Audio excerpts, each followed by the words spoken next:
The woman stepping off that train wasn't supposed to matter. I was going to give her money, send her back to Boston, and return to my dead wife's grave like I'd done every morning for 3 years.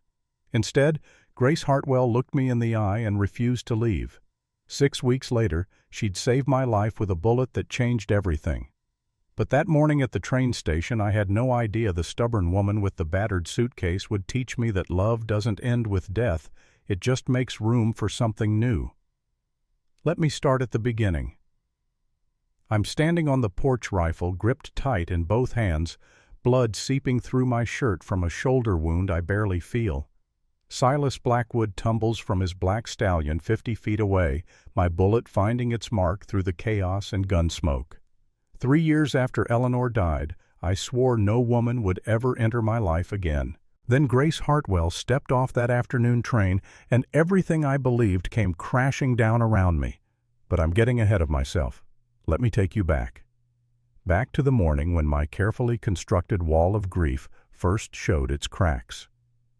10 weeks earlier, August 1875, Brennan Ranch, Montana Territory. The rooster crows at 5, same as always. I wake in the pre-dawn darkness, and for one blissful second, I forget. Then reality crashes back like a physical weight pressing down on my chest. Eleanor is dead. 3 years gone, but the wound under my ribs right where my heart should beat, it's still raw. Still bleeding in ways no one can see. I turn my head on the pillow. The other side of the bed is empty cold. Has been for 1,000 mornings now. But Eleanor's portrait still hangs on the wall across from me. Her dark eyes stare out from the ornate frame, that gentle smile I fell in love with, frozen in oil paint and canvas. I keep meaning to put it away. Keep telling myself that today will be the day I pack up her things, move them to the attic, start living instead of just existing. Today is not that day. I swing my legs out of bed boots, hitting the rough wood floor with a hollow thud. The room is sparse. A bed, a dresser, a washstand, that portrait. Nothing else. I stripped it bare after she died, couldn't bear to see her hairbrush on the dresser, her shawl draped over the chair, all the small, intimate pieces of a life that ended too soon. The house is quiet as I dress. Dark trousers, cotton shirt worn soft from years of washing, canvas vest. My fingers fumble with the buttons. They always do in these early hours when the loneliness sits heaviest. Outside, the Montana sky is just beginning to lighten that deep purple blue that comes before true dawn. The mountains are black silhouettes against it, massive and eternal, and utterly indifferent to human suffering. I splash cold water on my face from the basin, the shock of it bringing me fully awake. The man in the mirror above the washstand is 33 years old, but looks older. Weather-worn face lines around the eyes from squinting into sun and wind, dark hair touched with premature gray at the temples. My father's hair went gray young too. Stress and hard living, he'd said. I understand that now in ways I didn't when he was alive. Eleanor used to trace those gray streaks with her fingers, called them distinguished. Said they made me look like a rancher who'd earned his land through hard work instead of inheritance. She was always kind like that, finding the good in things and people in me, especially when I didn't deserve it. I shake off the memory and head downstairs. The main room of the house is large, open, with a stone fireplace dominating one wall. Kitchen area at one end, dining table in the middle, sitting area by the fire. All of it clean and orderly thanks to Mrs. Ada Price, my housekeeper. She's been with me 5 years now, since before Eleanor died, and she's the closest thing to family I have left. The coffee pot is already on the stove when I reach the kitchen. Mrs. Price must have come in through the back entrance, started it brewing before heading to the chicken coop for eggs. She does that most mornings, anticipating my needs before I'm fully conscious enough to know them myself. It's a kindness I've never properly thanked her for. I pour myself a cup, the bitter heat of it scalding my tongue, grounding me in the physical present. Through the window over the sink, I can see the ranch spreading out in the growing light. The barn solid and red-painted. The corrals where horses move like shadows. The bunkhouse where my crew sleeps. Beyond that, rolling grassland stretching toward the mountains, 500 acres of it good grazing land with reliable water from the creek that runs year-round through the eastern boundary. This is mine. I built it from almost nothing, starting with a small inheritance from my father and 7 years of backbreaking work. It should feel like an accomplishment. It should fill me with pride or satisfaction or something other than this hollow numbness that's become my constant companion. Work is my escape, has been since the day I buried Eleanor and our daughter under that lone pine on the hillside. I throw myself into it, dawn to long past dusk, until my body is so exhausted that sleep comes without dreams, without her face haunting me in the darkness. The back door creaks open, and Mrs. Price enters, basket of eggs on her arm. She's a sturdy woman in her early 50s, hair more gray than brown, now pulled back in a tight bun. Her face is weathered like mine, carved by frontier life into something harder than the soft society woman she might have been back east. But her eyes are kind, worry lines deep around them from years of caring about people who don't always take proper care of themselves. "Morning, Mr. Brennan," she says, setting the basket on the counter. "You're up early, even for you." "Couldn't sleep," I tell her, which is only partially true. I could have stayed in bed staring at the ceiling for another hour, but what would be the point? She starts cracking eggs into a bowl, movements efficient and practiced. "Sam Fletcher's been up since 4, saw lights in the barn, said one of the mares is close to foaling." I nod, filing that information away. Sam's my foreman, has been for 6 years. He knows horses better than most men know their own wives, if they're lucky enough to have wives, if they haven't driven them to early graves through stubbornness and blind optimism. "I'll check on her after breakfast," I say. "Mrs. Price doesn't respond, just keeps working on the eggs, but I can feel her disapproval like a physical presence in the room. She thinks I work too much, thinks I'm using labor as a shield against feeling anything real. She's probably right, but I'm not ready to stop. Don't know if I'll ever be ready. "You're wasting away," she says finally, not looking at me. "A man needs more than work to survive." "I'm surviving just fine." "Surviving isn't living, Mr. Brennan." I don't have an answer for that. What is there to say? That she's right? That I know I'm a ghost haunting my own life, going through motions without meaning? That some part of me died with Eleanor, and I don't know how to resurrect it? I drain my coffee instead, set the cup in the sink with more force than necessary. I'll be in the barn. Outside the air is cool and clean, carrying the scent of grass and horses and the distant pine forests that carpet the mountain slopes. The sun breaks over the eastern peaks as I cross the yard, painting the world in shades of gold and amber. It's beautiful. Montana mornings are always beautiful. I've stopped letting myself notice. The barn is warm with animal heat and sweet with hay. Sam Fletcher is in the far stall, crouched beside the laboring mare. He's 40 years old, face weathered dark by sun and wind, body lean and hard from decades of ranch work. His hands are gentle on the horse's neck, murmuring soft words I can't quite hear. "How's she doing?" I ask, approaching quietly so as not to spook the animal. Sam glances up, gives me a slight nod. "She's fine. First-time mother, a bit nervous but strong. Should have a healthy foal by noon." I lean against the stall door, watching.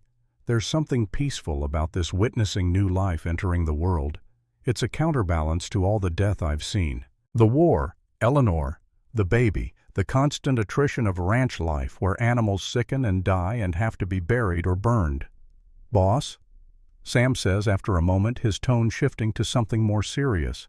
"We need to talk." Those words send a cold finger of dread down my spine. In my experience, nothing good ever follows them. "About what?" He stands, brushing straw from his knees, and pulls an envelope from his vest pocket. The paper is expensive, cream-colored with flowing script across the front. My name, my address, a return address from Boston, Massachusetts. "This came yesterday evening after you'd gone to bed. I would have brought it to you then, but—" He trails off, looking uncomfortable. "I thought you might want to be rested before dealing with it." I take the envelope, a sense of foreboding settling in my gut. I don't know anyone in Boston. Have no business there. The script is feminine, elegant, the kind of careful penmanship taught to wealthy girls in finishing schools. "What is this?" I ask, though part of me already knows. already understands on some instinctual level that whatever is in this envelope is going to change everything. "Open it," Sam says gently. My fingers feel thick and clumsy as I break the seal, pull out the letter inside. The same elegant handwriting covers the page, and as I read the bottom, drops out of my world. Dear Mr. Brennan, this letter serves to confirm the arrangements made through the Boston Ladies Matrimonial Agency on your behalf by Mr. Gerald Henderson of Silver Creek, Montana Territory. As per the contract signed and fees paid in full, Miss Grace Hartwell will arrive in Silver Creek on Tuesday, August 17, 1875, aboard the 12:15 afternoon train from Billings. Miss Hartwell is 23 years of age, of good character and education, seeking respectable marriage to a gentleman of means and standing. She has been informed of your situation as a widower and rancher and accepts these circumstances. We trust this arrangement will prove satisfactory to all parties. The letter goes on listing details about luggage and travel expenses and other things that blur together as blood rushes in my ears.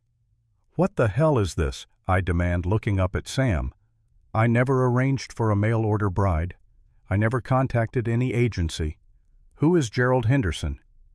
Sam's face is carefully neutral. Old man Henderson, boss. Your neighbor to the west. He passed away last month. Remember, heart attack? I do remember. Henderson was 72, a widower himself, living alone on a failing homestead. We'd been friendly enough, shared meals, occasionally helped each other with fence repairs. But this, why would he do this? The question comes out strangled. Why would he arrange a marriage for me without my knowledge or consent? I talked to his son when they came to settle the estate. Sam says quietly, Jake said the old man was worried about you, thought you were wasting away out here alone. He talked about it for months, apparently, how someone needed to step in before you worked yourself to death. I crumple the letter in my fist, rage and panic warring in my chest. He had no right to interfere in my life like this. No, Sam agrees. He didn't.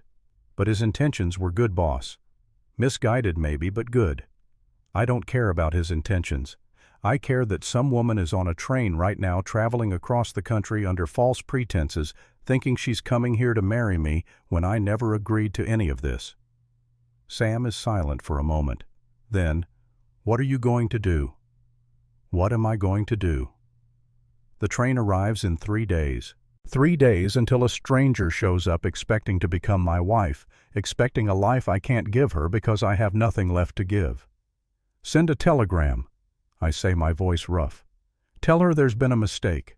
Tell her to turn around and go back to Boston. Already tried that, boss. Yesterday, soon as I read the letter. No response. Of course not. She's probably already left Boston, is somewhere in between here and there with no way to receive messages. And even if she could, would she turn back? A woman desperate enough to become a mail-order bride is a woman with limited options.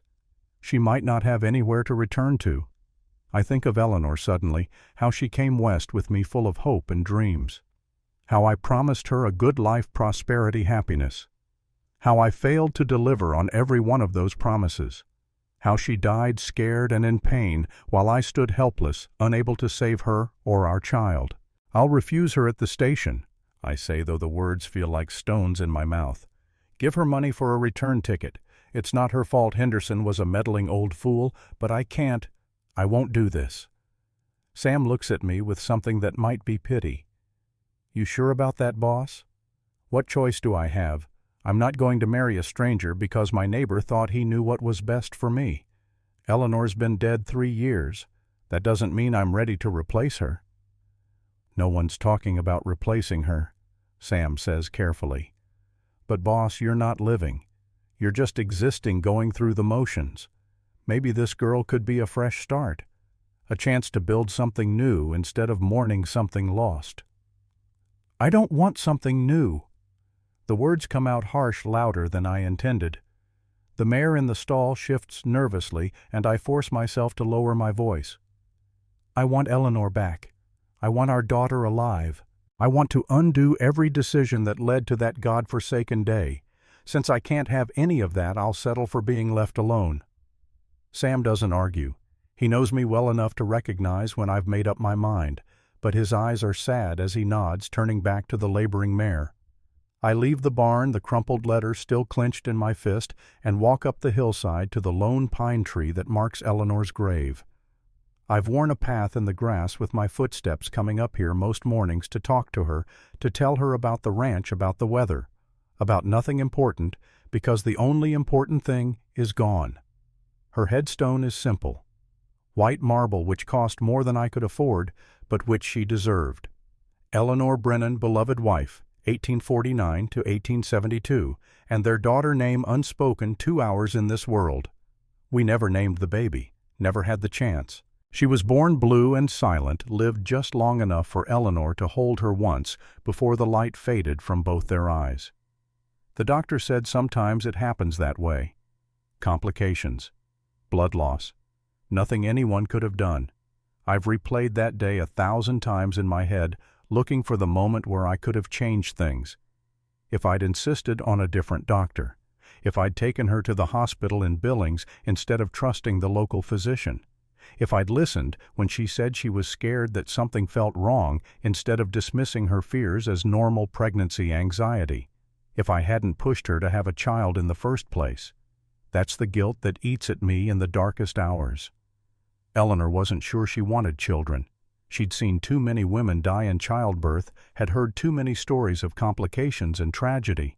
But I'd wanted a legacy, wanted to build something that would outlast me. I'd convinced her, worn down her resistance with promises that she was strong, that she'd be fine, that I'd take care of her. I killed her, not with my hands, but with my arrogance and my need for something she wasn't ready to give. I'm keeping my word, Ellie. I tell the headstone kneeling in the grass beside it. No one else will ever take your place. I know you'd probably tell me to move on to find happiness again, but I can't. I don't deserve it. Not after what I did to you. The wind rustles through the pine branches above me, and I imagine it's her voice, gentle and forgiving. But Eleanor isn't here to forgive me. She's in the ground, her and our nameless daughter, and I'm left with the weight of my choices. I stay there until the sun is fully risen, until I hear Sam calling from the barn that the foal has been born, a healthy colt that needs to be checked and recorded. Work calling me back, as it always does. The next 2 days pass in a blur of labor and avoidance. I push myself harder than usual, checking fence lines in the far pastures, helping repair the roof on the equipment shed, breaking a new horse that doesn't really need breaking. Anything to keep my mind occupied, to avoid thinking about Tuesday and the train and the stranger who will step off it expecting a life I can't provide. Mrs. Price watches me with worried eyes, but doesn't comment. Sam tries to bring up the topic once, suggesting maybe I should at least meet the woman before sending her away, but I shut him down with a look. On Monday evening, I'm in my room attempting to write a speech. Some kind words to soften the blow of rejection. Miss Hartwell, I'm sorry you've traveled so far, but there's been a terrible mistake. Too formal. I never asked for a bride. Too harsh. My neighbor was a fool who didn't understand boundaries. Accurate, but not helpful. I crumple another piece of paper and throw it at the wall where it joins a small pile of other failed attempts. How do you politely tell someone their life has been disrupted for nothing? A knock on my door interrupts my frustration. Mr. Brennan, Mrs. Price's voice tentative. May I come in? It's late, Mrs. Price. I know, but I think we should talk. I almost refuse, but something in her tone stops me. Come in. She enters carrying a tray with tea and something that looks like her molasses cookies. Comfort food. The kind she used to make when Eleanor was feeling poorly. The thoughtfulness of it makes my throat tight. You don't have to do this tomorrow, she says, setting the tray on my dresser. Sending the girl away, I mean. You could at least give her a chance. A chance at what? I have nothing to offer her, Mrs. Price. I'm a broken man living in a half-empty house married to a ghost. What kind of life is that for anyone? A honest one, she says simply. You're not broken, Mr. Brennan. You're grieving. There's a difference. Is there? I gesture at Eleanor's portrait on the wall. I can't even take down a painting, can't pack away her things, can't move forward because I'm stuck in the past in guilt and regret and the knowledge that I failed the one person who trusted me most. Mrs. Price sits in the chair by the window, the one Eleanor used to sit in while reading. Eleanor's death wasn't your fault. Wasn't it I pushed her to have a child when she was scared? I told her everything would be fine when I had no way of knowing that. I promised to protect her, and I failed. You loved her, Mrs. Price says firmly, and she loved you. She chose to trust you, chose to try for a family, because she wanted that life with you. That was her decision, Mr. Brennan, not yours alone. And yes, it ended in tragedy, but you can't carry the weight of that forever. It'll crush you. Maybe I deserve to be crushed. She comes to stand beside me, places a weathered hand on my shoulder.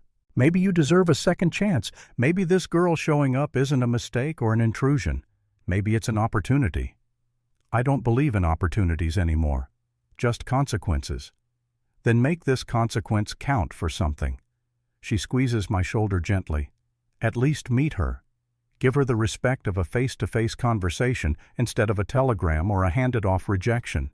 She's traveled across the country on faith that someone would be waiting for her.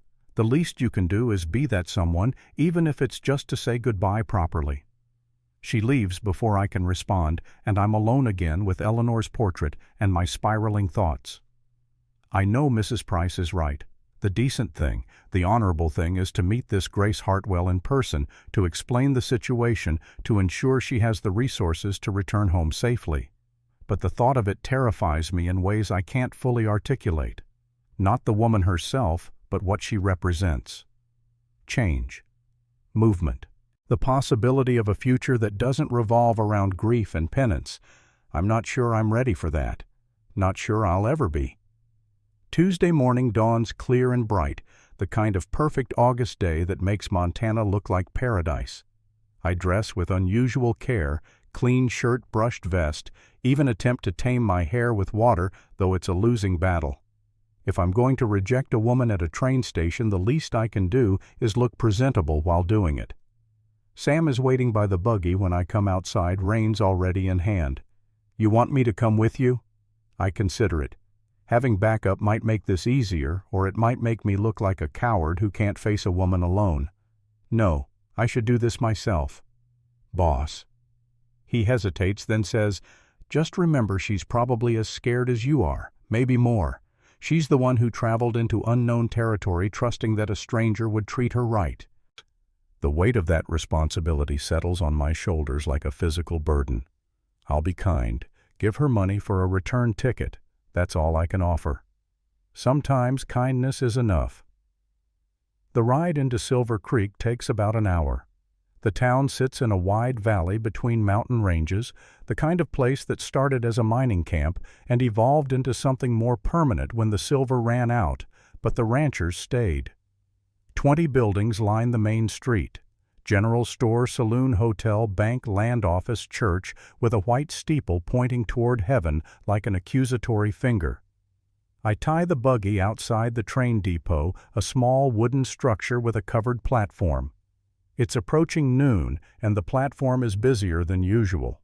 Families waiting for arrivals, freight handlers ready to load outgoing goods, the usual collection of curious townsfolk who treat the train's arrival as entertainment. I stand apart from the crowd, hat pulled low, trying not to invite conversation. But of course people notice me. They always do. The young widower who withdrew from society after his wife died, who rebuffed every attempt at matchmaking or social inclusion. I'm the town's tragic figure, and they watch me with a mixture of pity and speculation. The train whistle sounds in the distance and my stomach clenches. This is it. In minutes, I'll meet the woman whose life Henderson disrupted, and I'll have to tell her it was all for nothing. The locomotive pulls into the station and a cloud of steam and smoke breaks squealing mechanical dragon come to rest. Passengers begin disembarking, and I scan them with growing dread. Which one is Grace Hartwell? The older woman in the severe black dress. The young mother with 2 small children. The painted lady who's clearly a saloon girl looking for new territory. Then I see her. She's standing on the platform steps, one hand gripping the railing, the other clutching a worn leather suitcase. Not beautiful, not in the classic sense. No porcelain skin or golden curls or delicate features. But there's something arresting about her nonetheless. Dark brown hair pulled back severely from a face that's all angles and determination. Medium height, slender, but not frail.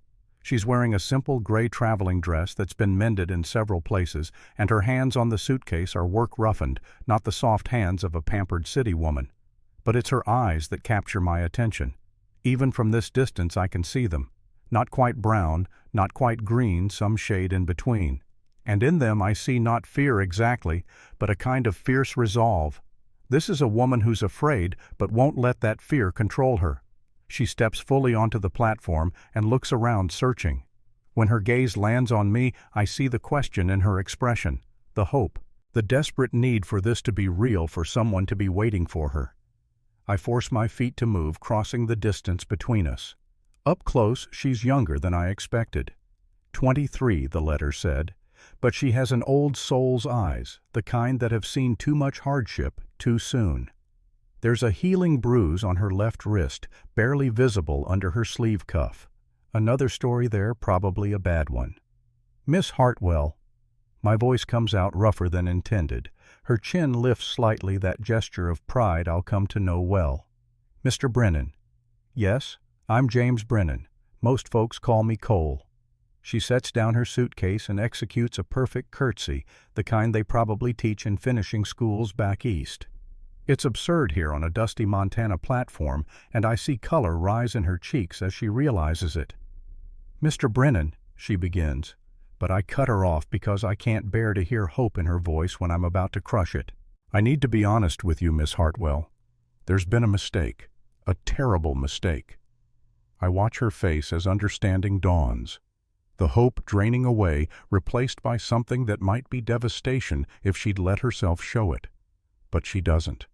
She schools her features into careful neutrality, and that control somehow makes it worse. I see, she says quietly. My neighbor Gerald Henderson, he arranged this without my knowledge. I only learned about it 3 days ago. He died last month before he could cancel the arrangement or tell me about it. I tried to send word to stop you from making the journey, but you'd already left. She nods once, sharp and decisive. I understand. I'll pay for your return ticket, plus $200 for your trouble and the wasted journey. You can stay at the hotel in town until the eastbound train comes through day after tomorrow. I don't want charity, Mr. Brennan. The words are clipped pride evident in every syllable. It's not charity. It's compensation for a journey made under false pretenses. I'm not the man you were expecting, and this isn't the situation you signed on for. She looks past me at the town, at the mountains rising beyond it, and something complex moves across her face. Longing, maybe, or regret. When she speaks again, her voice is steady, but I can hear the cost of that steadiness. Mr. Brennan, I appreciate your honesty and your offer, but I cannot return to Boston. Cannot or will not. Both. She meets my eyes directly, and I see steel in her gaze. My father owes substantial debts. $5,000 to men who are not patient or kind. He arranged my passage through the matrimonial agency as payment toward those debts. If I return, he'll simply sell me again to whoever will pay. Or worse. The implications of that worse make my jaw clench. Surely there are other options. Family, friends? My mother is trapped in that house with him unable to leave. I have no other family. Friends. She laughs a brittle sound. Women in my position don't have friends, Mr. Brennan.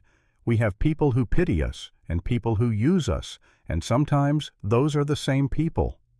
I'm caught in a trap of my own making. I can't in good conscience send this woman back to a situation like that. But I also can't marry her, can't offer her the life she came here seeking. What do you propose then? She straightens shoulders back, and I realize she's been preparing this speech, probably planning it for days, in case of this exact scenario. I propose employment, Mr. Brennan. I can work. I'm educated, I can read and write and do figures. I can manage a household, cook, clean, mend. I learn quickly, and I'm not afraid of hard work. Give me a trial period, 2 weeks, room and board and a small wage. If I prove unsatisfactory, I'll leave without argument and find employment elsewhere. It's a reasonable request, more than reasonable actually, and Mrs. Price has been talking about needing help, her joints aching more than they used to. We could use an extra pair of hands around the ranch.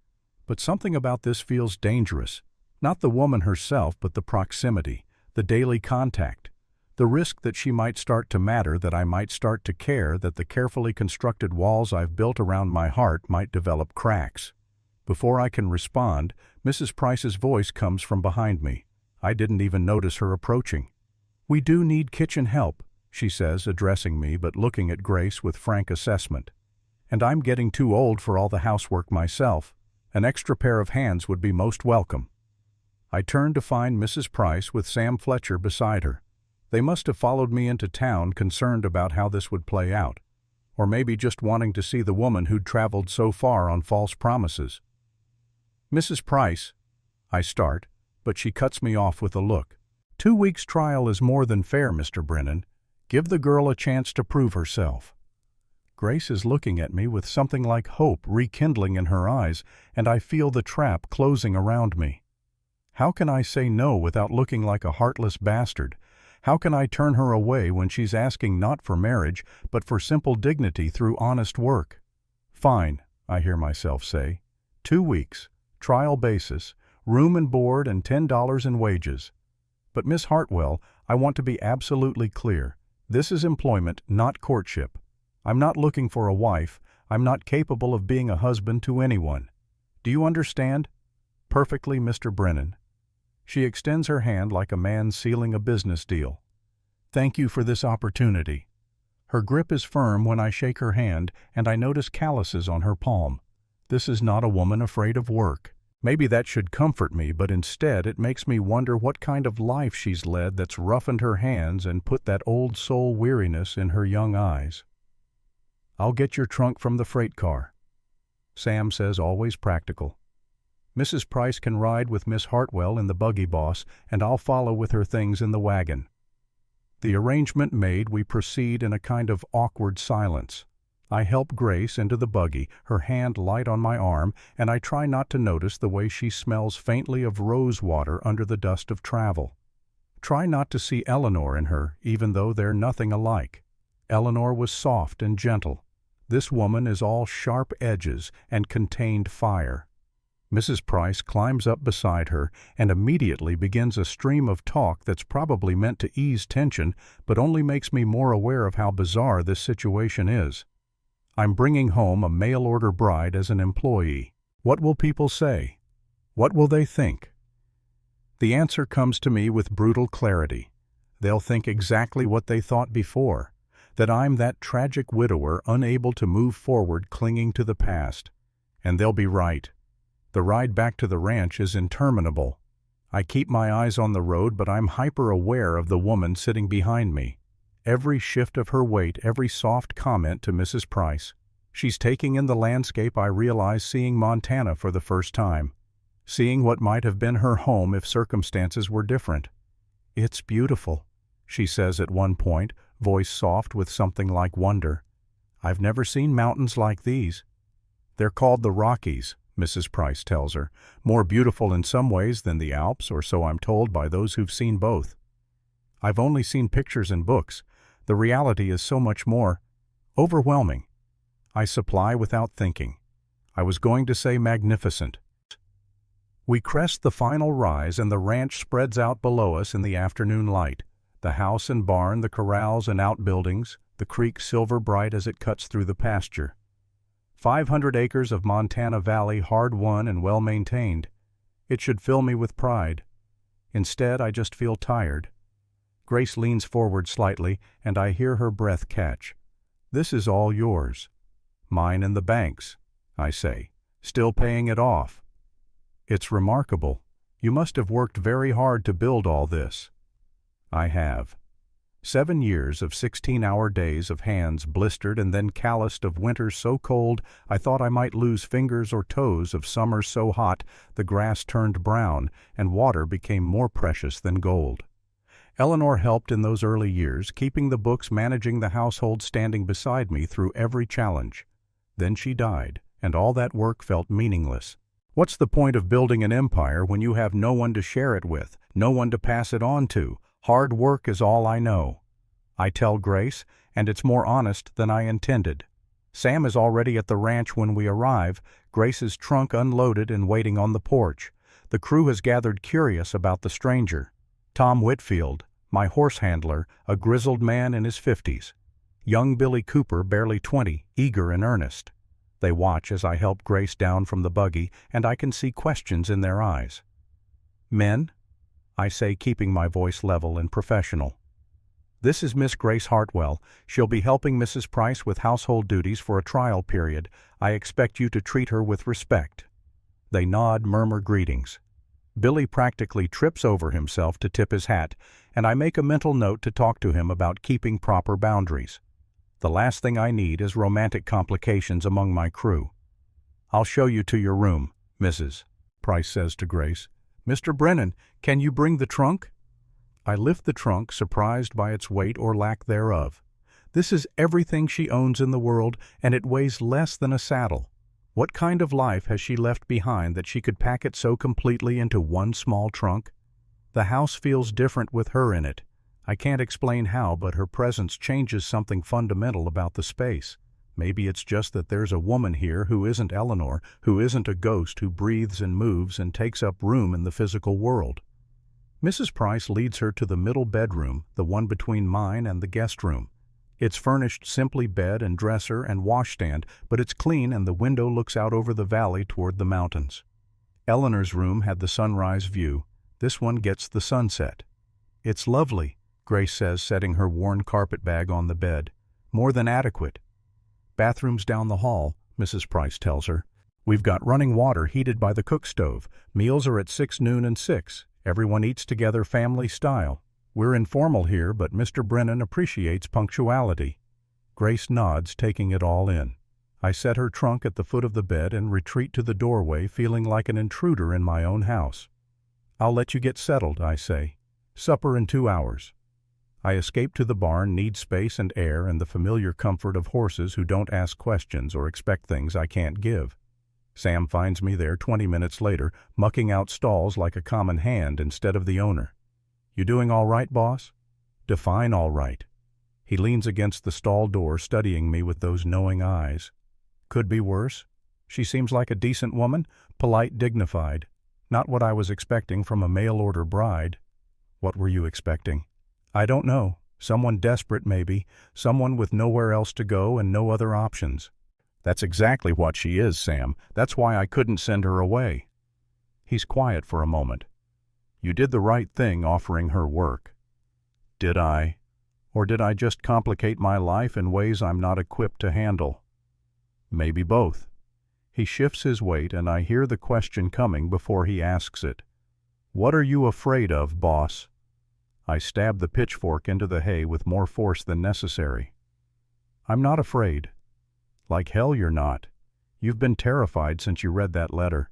But I don't think you're scared of her. I think you're scared of yourself." "Amateur philosophy doesn't suit you, Sam. Truth suits everyone." He pushes off from the door. "Supper's in 1 hour and 40 minutes. Probably should clean up before then. Mrs. Price sets standards." He leaves me alone with my thoughts and the rhythmic work of mucking stalls. Sam's wrong, I tell myself. I'm not afraid. I'm just protecting what's left of my heart, guarding against further damage. There's nothing wrong with that. It's self-preservation, pure and simple. But as I work, I keep seeing Grace's face, the way her chin lifted when I told her it was a mistake, the steel in her eyes when she refused to go back to Boston, the careful control that suggested a woman who'd learned to hide her true feelings out of necessity. She reminds me of the horses I break, not broken in spirit but wary, defensive, ready to bolt at the first sign of rough handling but capable of loyalty and trust if treated with patience and kindness. Except I'm not trying to earn her trust. I'm trying to keep her at arm's length for 2 weeks and then send her on her way with a good reference and enough money to start fresh somewhere else. That's the plan. That's the only plan I can afford to have. Supper that evening is awkward in ways I didn't anticipate. Grace sits at the table with the rest of us, crew and employer, eating together as we always have. But her presence changes. The dynamic makes the men more aware of their manners. Billy drops his fork twice. Tom actually removes his hat before sitting down. Even Sam seems more formal than usual. Grace herself is quietly competent, accepting food when it's past eating with good manners, but no airs. She doesn't try to fill silences with nervous chatter, which I appreciate. Instead, she listens, observing the rhythms of conversation, learning the hierarchy and relationships through context. Mrs. Price asks her about the journey west, and Grace responds with carefully edited stories. The train ride, the changing landscape, the other passengers. Nothing too personal, nothing that might reveal too much about what she's running from. "You're educated," I find myself saying during a lull in conversation. "The letter mentioned that." "Yes, Mr. Brennan. I had tutors growing up. Mathematics, literature, history, some French and Latin. Expensive education for someone whose father has debt troubles." Her eyes flash with something that might be anger, quickly suppressed. "The debts are recent. My father's vices developed later in life, or perhaps simply worsened with time. The education was my mother's doing when she still had some control over household finances." "Can you manage accounts?" "Keep books." She nods. "I can. I managed our household accounts for 3 years before my father took over that duty and ran everything into the ground. I see an opening here, a way to make her genuinely useful rather than just another mouth to feed. The ranch accounts need attention. I've let them pile up the past few weeks. If you're willing, you could review them, make sure everything's in order." "I'd be happy to, Mr. Brennan." Sam catches my eye across the table, and I can see his approval. "Good. Give her real work, something that uses her skills. Make her feel valued. It's manipulation in a way, making sure she earns her place so thoroughly that I can't possibly feel guilty about the situation." After supper, Grace insists on helping Mrs. Price with the dishes, despite the older woman's protests. I retreat to my room, but I can hear them talking in the kitchen. Grace's voice is softer now, less guarded, as she answers questions about Boston and her family. I pull out Eleanor's journal, the one she kept during our first year on the ranch. It's become a kind of ritual, reading her words, remembering her voice. Tonight I open to a random page. "Cole worked from dawn to dusk again today. I worry he'll exhaust himself, but when I suggest rest, he just smiles and says we're building our future." I love his determination, but I wonder sometimes if he's running from something rather than running toward something. He never talks about his father's death, about the years before we met. Perhaps someday he'll trust me enough to share those shadows. Until then, I'll love the man he is and hope that's enough. The words hit like a fist to the gut. Eleanor saw through me, even then recognized the pattern I've repeated my whole life. Work as escape. Labor as anesthetic. Building walls of exhaustion so high that feelings can't climb over them. I close the journal and return it to its drawer. Tomorrow I'll give Grace the account book, set her up at the desk in the corner of the main room. Keep her busy, keep her occupied, keep her from becoming real in my mind. It's a good plan, a solid plan. It'll work perfectly as long as I don't make the mistake of seeing her as anything other than temporary help, as long as I don't let her matter. The first week passes in a careful dance of avoidance and proximity. Grace rises before dawn, same as me, and I hear her moving through the house while I dress. By the time I reach the kitchen, coffee is already brewing, and she's helping Mrs. Price prepare breakfast for the crew. She works with practiced ease, no wasted motion, no complaints about the early hour or the hard labor. I watch her when she doesn't know I'm looking. Can't seem to help myself. The way she kneads bread dough with strong, practiced hands. The concentration on her face as she studies the account books I gave her pencil, moving across the ledger pages as she makes corrections and notations. The small smile she allows herself when she thinks no one is watching, usually while looking out the window at the mountains. She's good with the books, better than I expected.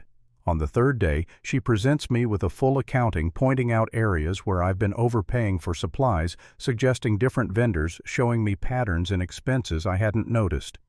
"You've been paying Henderson's feed bills," she says, finger tracing a line of entries. "Even after he died, the feed store has been charging you for both properties." I lean over her shoulder to look at the ledger, and I catch that faint rosewater scent again. Up close, I can see the fine lines of exhaustion around her eyes, the shadows that speak of too many sleepless nights. "I'll talk to them," I say, stepping back to put distance between us. "Good catch. There's more." She flips pages, shows me other discrepancies. "Your hay supplier has been shorting you by about 10% per delivery for the past 6 months. The math doesn't add up when I compare purchase orders to inventory records.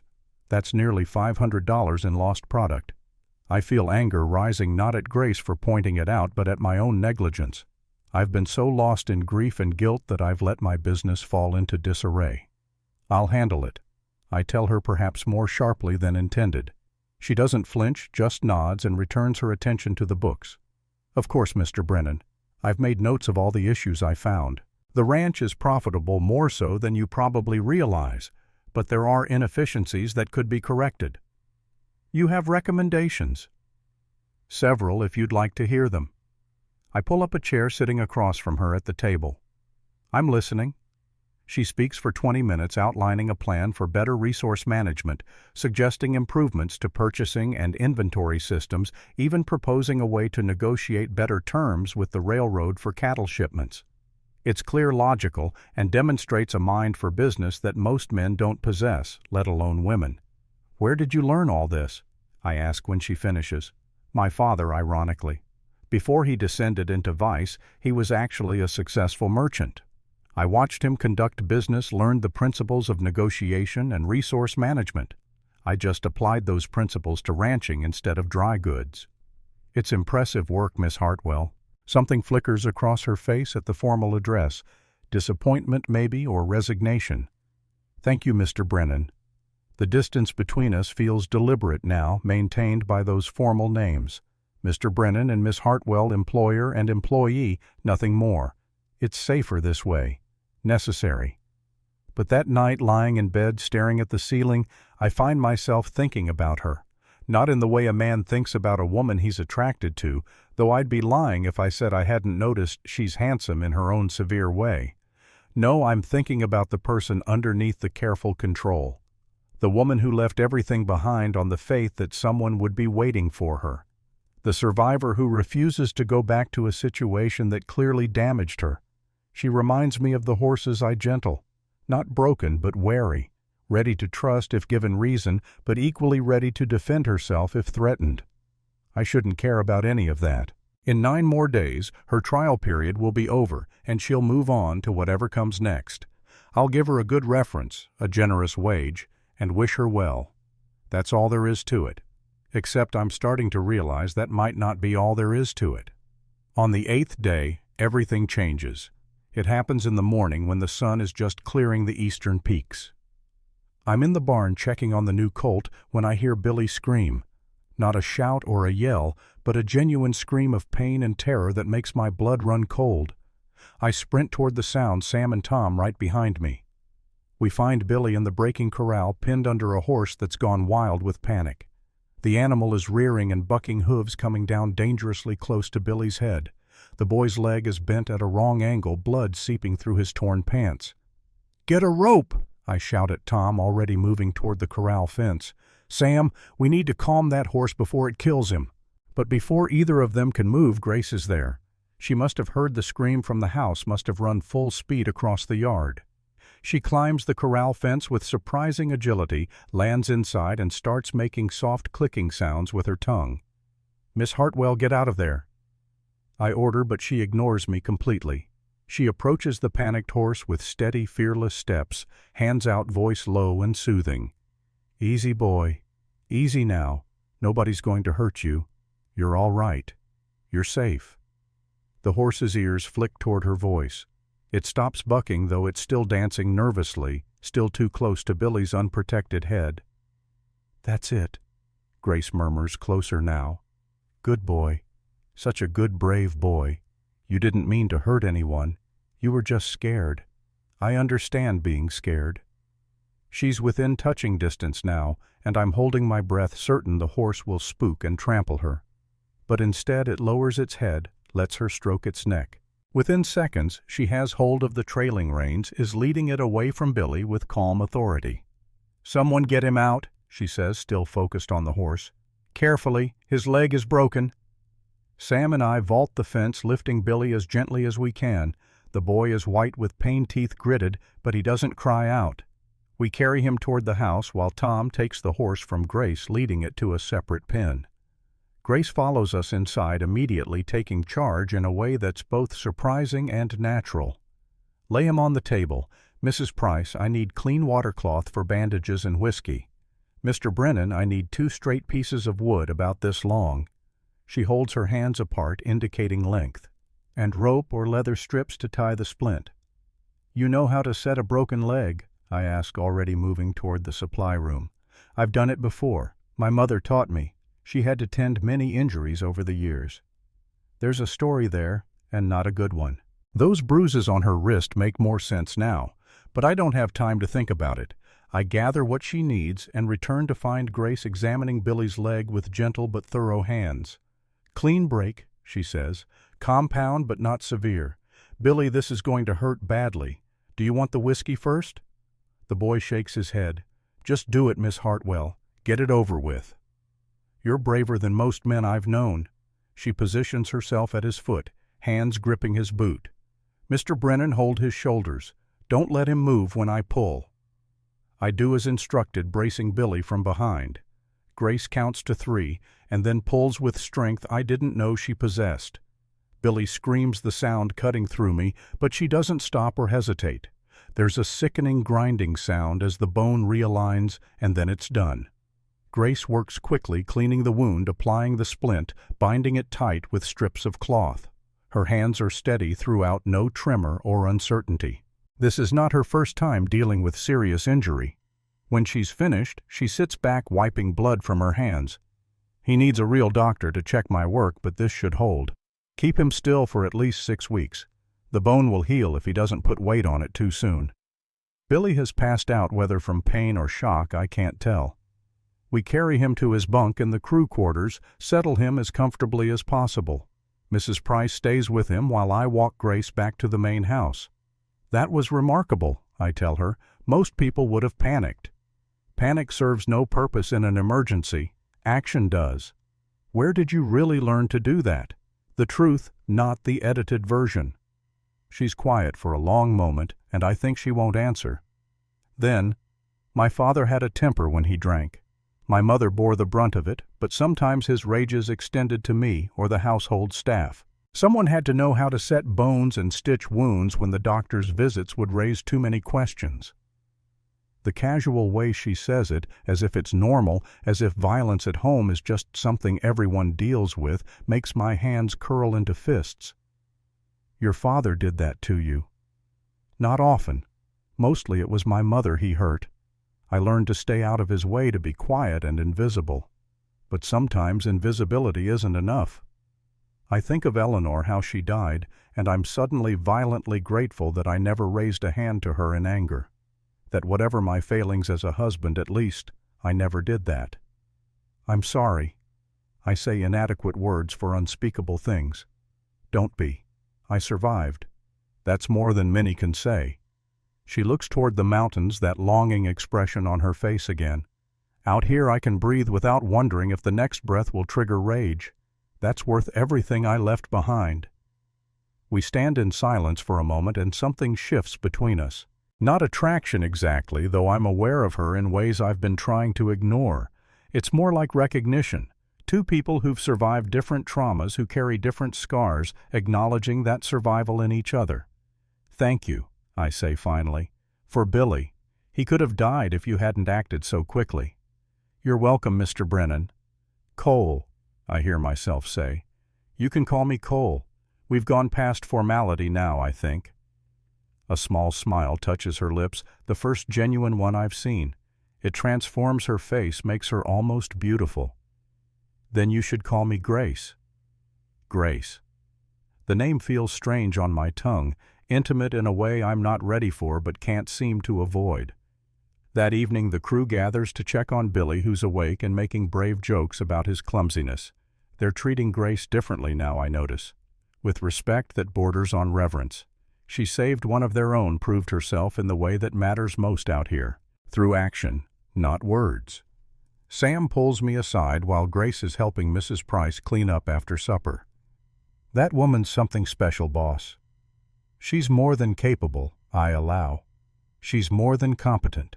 She's brave, smart, and skilled in ways most city women aren't. You could do a lot worse. I'm not looking to do anything, Sam. Her trial period ends in 10 days. And then what? You send her away because you're too scared to admit you're starting to care. I don't care. I can't afford to care. He looks at me with something like pity. Boss, you're already caring. I see it in how you watch her when you think no one's looking, how you position yourself between her and potential danger, how you always know where she is without looking. You're imagining things. Am I? Then why are your hands shaking right now? I look down and realize he's right. My hands are trembling, have been since I watched Grace walk into that corral with the panicked horse, since I imagined her being trampled dying because of Billy's accident. The thought of it makes something twist in my chest, painful and terrifying. It doesn't matter what I feel or don't feel, I say roughly. I have nothing to offer her, Sam. I'm still married to a ghost, still living in the past. What kind of life is that for anyone? Maybe that's a question you should let her answer instead of deciding for her.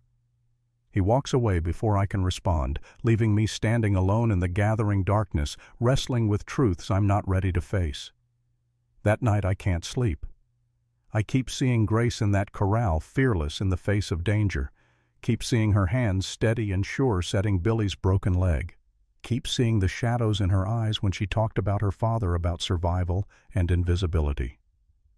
Around midnight I give up on sleep and go downstairs for coffee. The house is dark except for lamplight coming from the main room. Grace is there sitting at the table with the account book spread before her, still working despite the late hour. You should be sleeping, I say, and she startles, hand flying to her throat. I'm sorry, I didn't mean to wake you. I couldn't sleep, thought I'd make myself useful. You don't have to work every waking hour to earn your keep here, Grace. Force of habit, I suppose. My father always said idle hands were an invitation to sin. I pour 2 cups of coffee, bring one to her, sit down across the table. Your father sounds like a deeply unpleasant man. That's a diplomatic way of putting it. She wraps her hands around the cup, absorbing its warmth. He wasn't always terrible.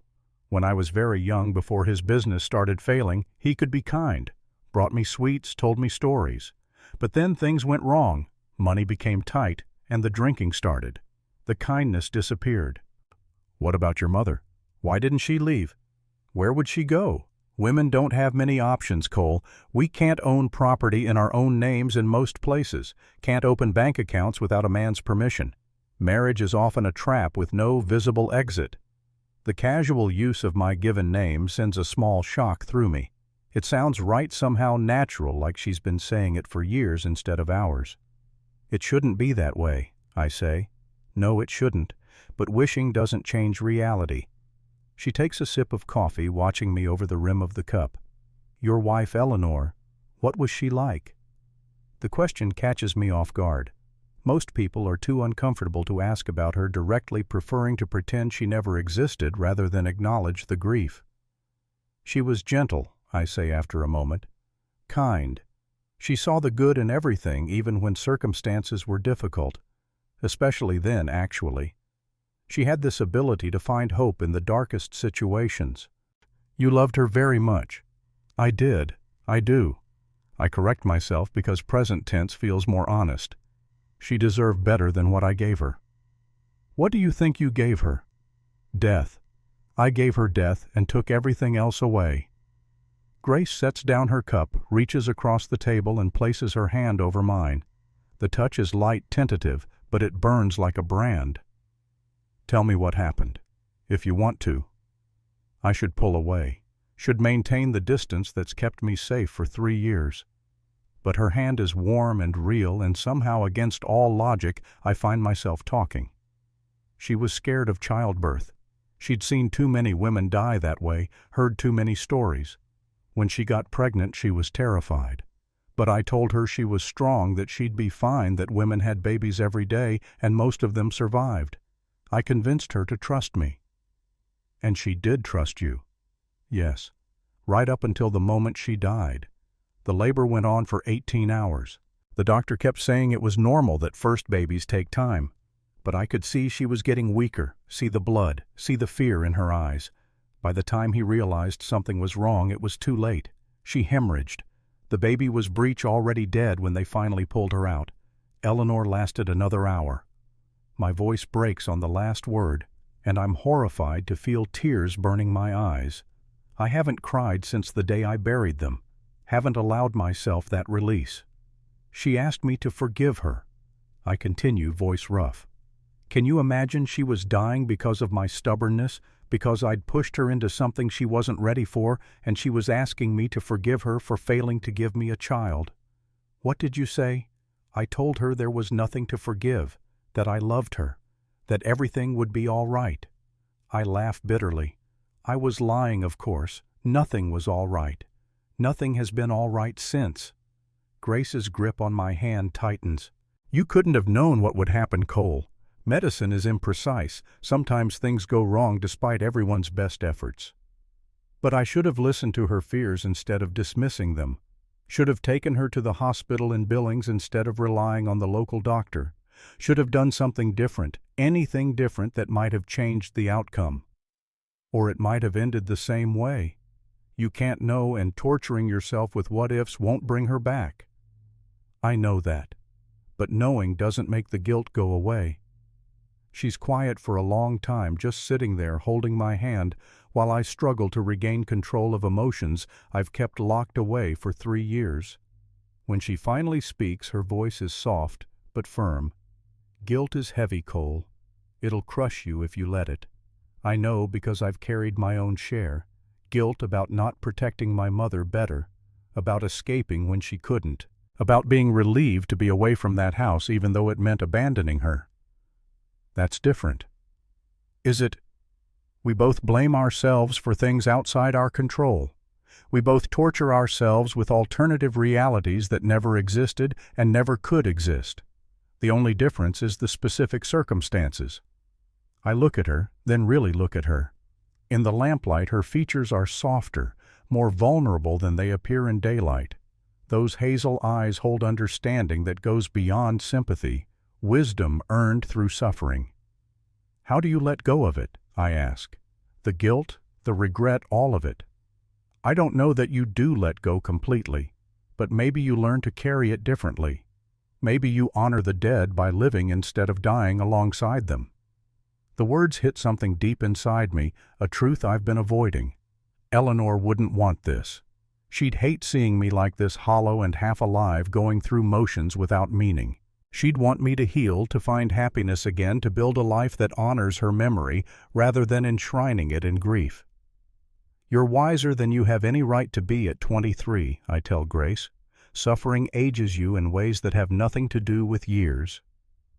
We sit there in the quiet darkness, hands still touching across the table, and something passes between us. Not attraction exactly, though I'm aware of that too. Now aware of how the lamplight catches the curve of her neck, the fullness of her lips. It's more like connection, recognition.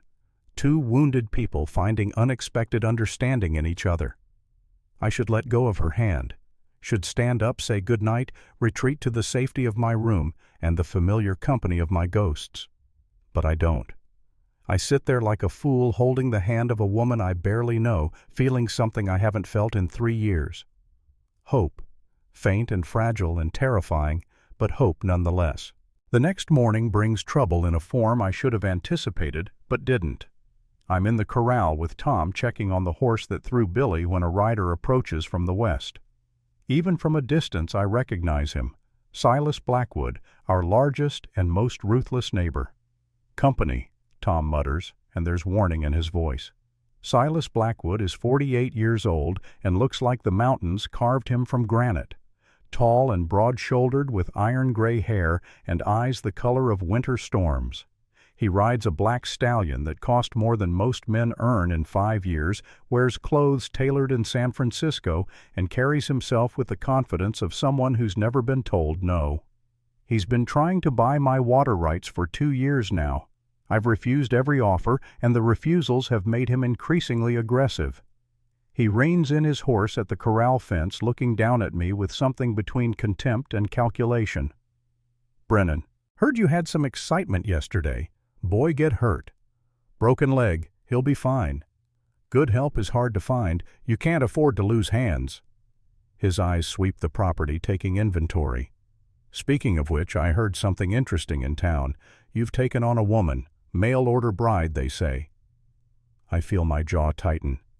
My business is my own Blackwood. Not when it affects the valley. You bringing in brides means you're planning to expand, probably going to need more water for more cattle. Water that should rightfully be shared among all the ranchers. I have legal rights to the water that runs through my property. The law is clear on that. Law is flexible, Brennan. Everything's negotiable. He shifts in his saddle, and I see the gun on his hip worn and used. "I'm prepared to offer you $4,000 for the eastern water rights. That's generous, more than fair. And I'm prepared to refuse, same as the last 5 times you asked."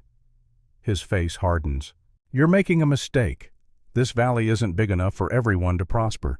Some of us need to consolidate resources for the good of all. By some of us, you mean you. By good of all, you mean your profit. Careful, Brennan. You're a widower living alone with a mail-order bride.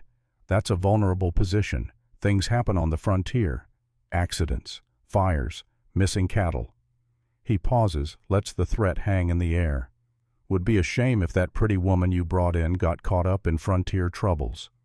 The rage that rises in me is white-hot and barely controlled. I step closer to his horse hand, resting on my own gun. "If you threaten her again, Blackwood, you'll regret it."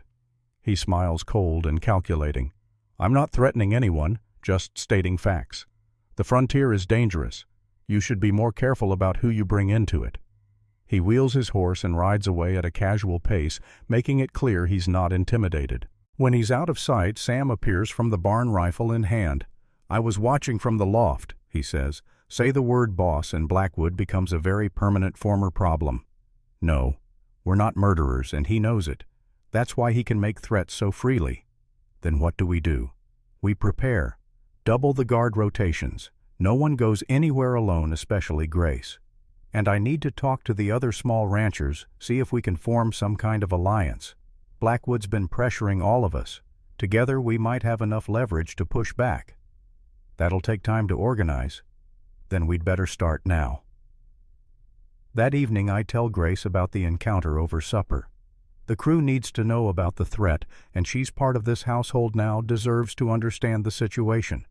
"Who is this Blackwood?" she asks when I finish. "The biggest rancher in the valley. He owns 15,000 acres, runs 5,000 head of cattle. Got rich during the silver boom, buying up claims from miners who went bust. Now he's trying to control all the water access. Why? Power. Control. In Montana, water is life. Control the water. Control everything else." She's quiet for a moment, that analytical look on her face that I've come to recognize. She's thinking, processing, planning. "You said other small ranchers face the same pressure. At least 6 that I know of. Patrick O'Brien to the south, Rebecca Hayes to the east, the Johansson brothers north. All of them have been harassed, had property damaged, lost cattle under suspicious circumstances. Then why haven't they organized against him? Fear. Blackwood's not above violence, and most of these families have children. They're afraid of retaliation. Fear is powerful, Grace says, but so is desperation. If you can make them see that fighting together is less risky than standing alone, you might have a chance." Sam looks at me across the table, eyebrows raised. "The lady has a point, boss." "I know she does." I turn to Grace. "You have experience with this kind of thing.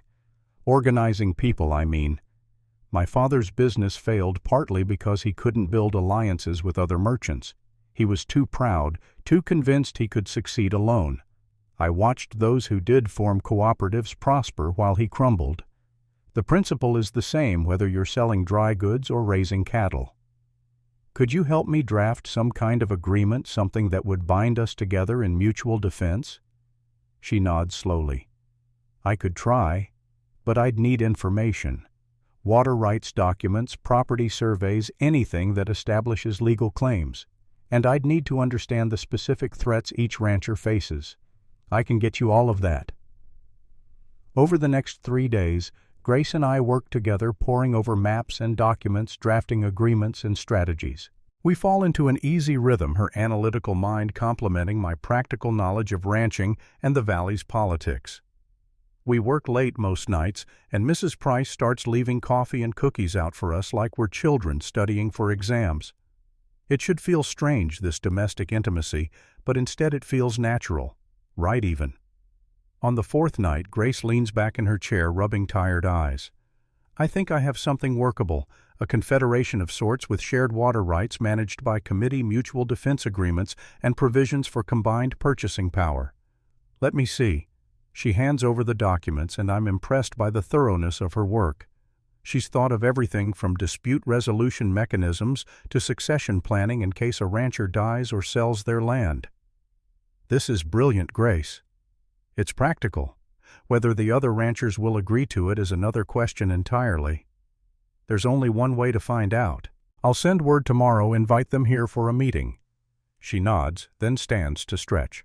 The movement pulls her dress tight across her body, and I'm suddenly acutely aware that we're alone in the lamplight, that she's beautiful in her severe way, that I've been fighting an attraction that grows stronger every day.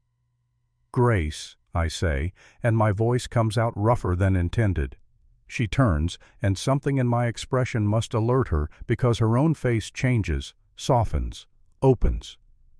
Cole, I should say good night, should send her to bed and retreat to my own room, but instead I stand close the distance between us, and before I can think better of it, I reach out and tuck a strand of hair that's escaped her severe bun behind her ear.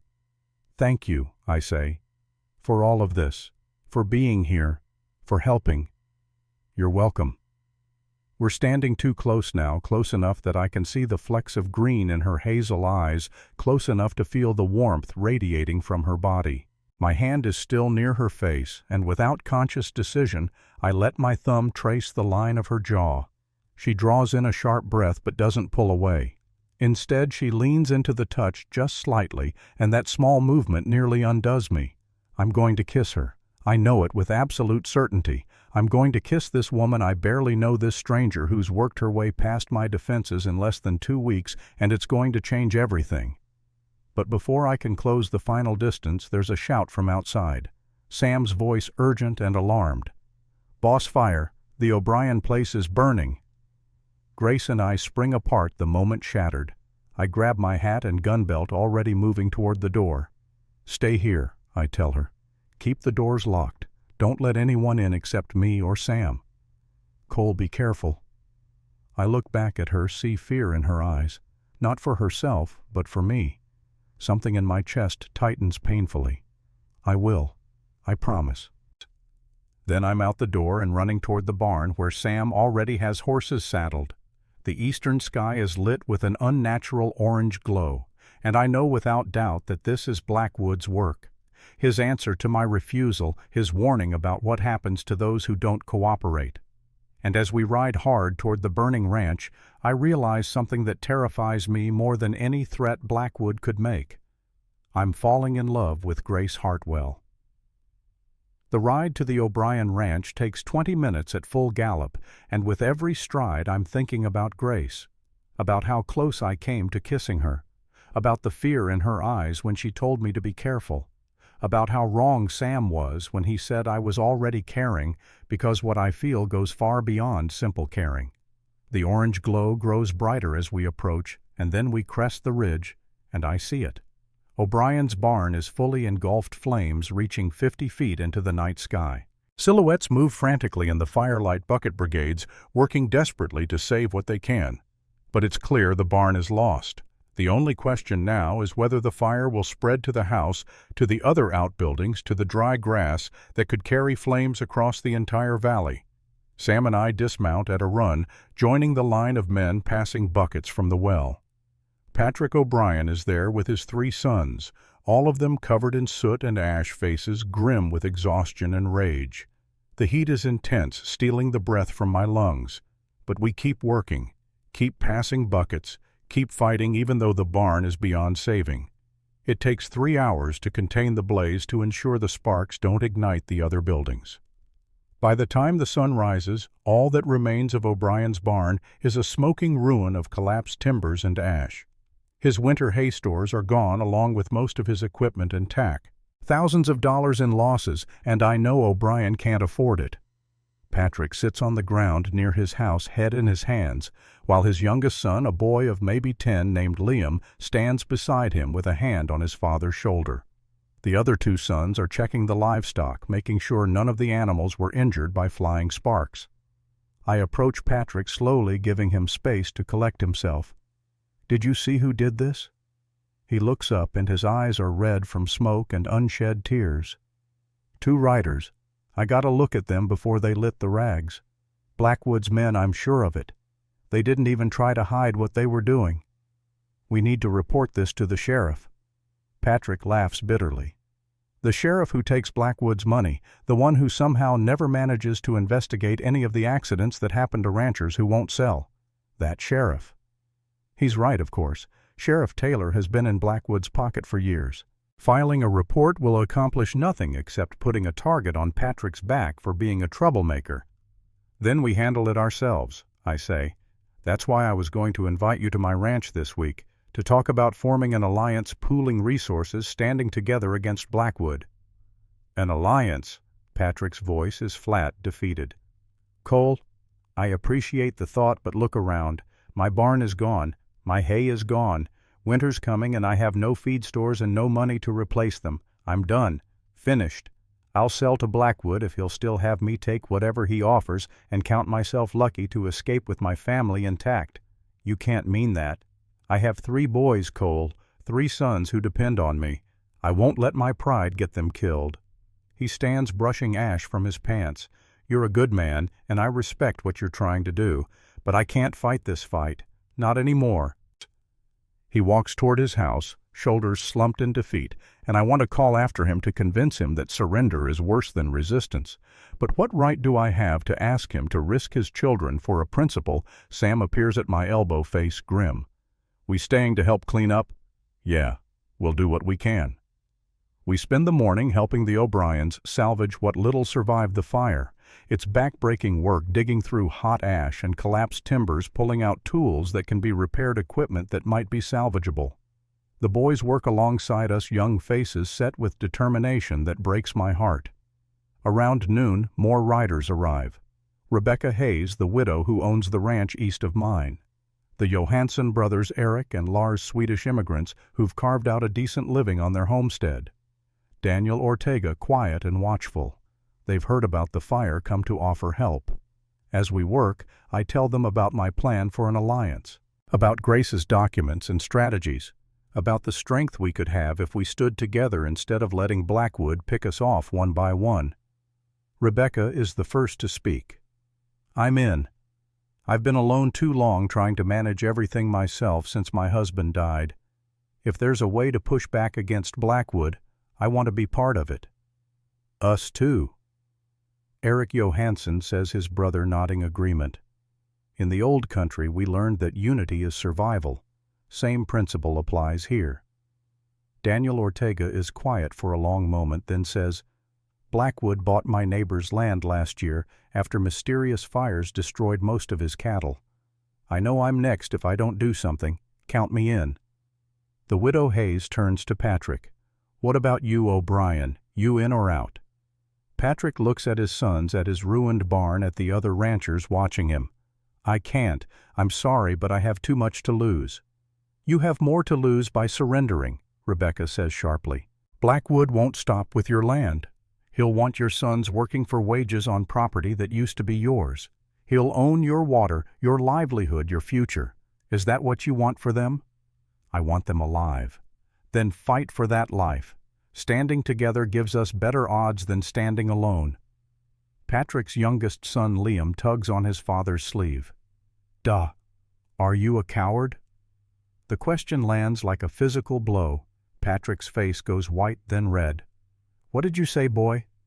"I asked if you're a coward, because that's what the other boys at school say, that the O'Briens are cowards who let Blackwood push them around.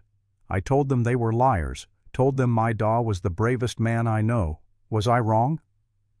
Patrick stares at his son, and I see something break inside him. Not in a bad way, but like a dam finally giving way. "No," he says quietly. "You weren't wrong." He straightens his shoulders, looks around at all of us. "I'm in. God help me, I'm in.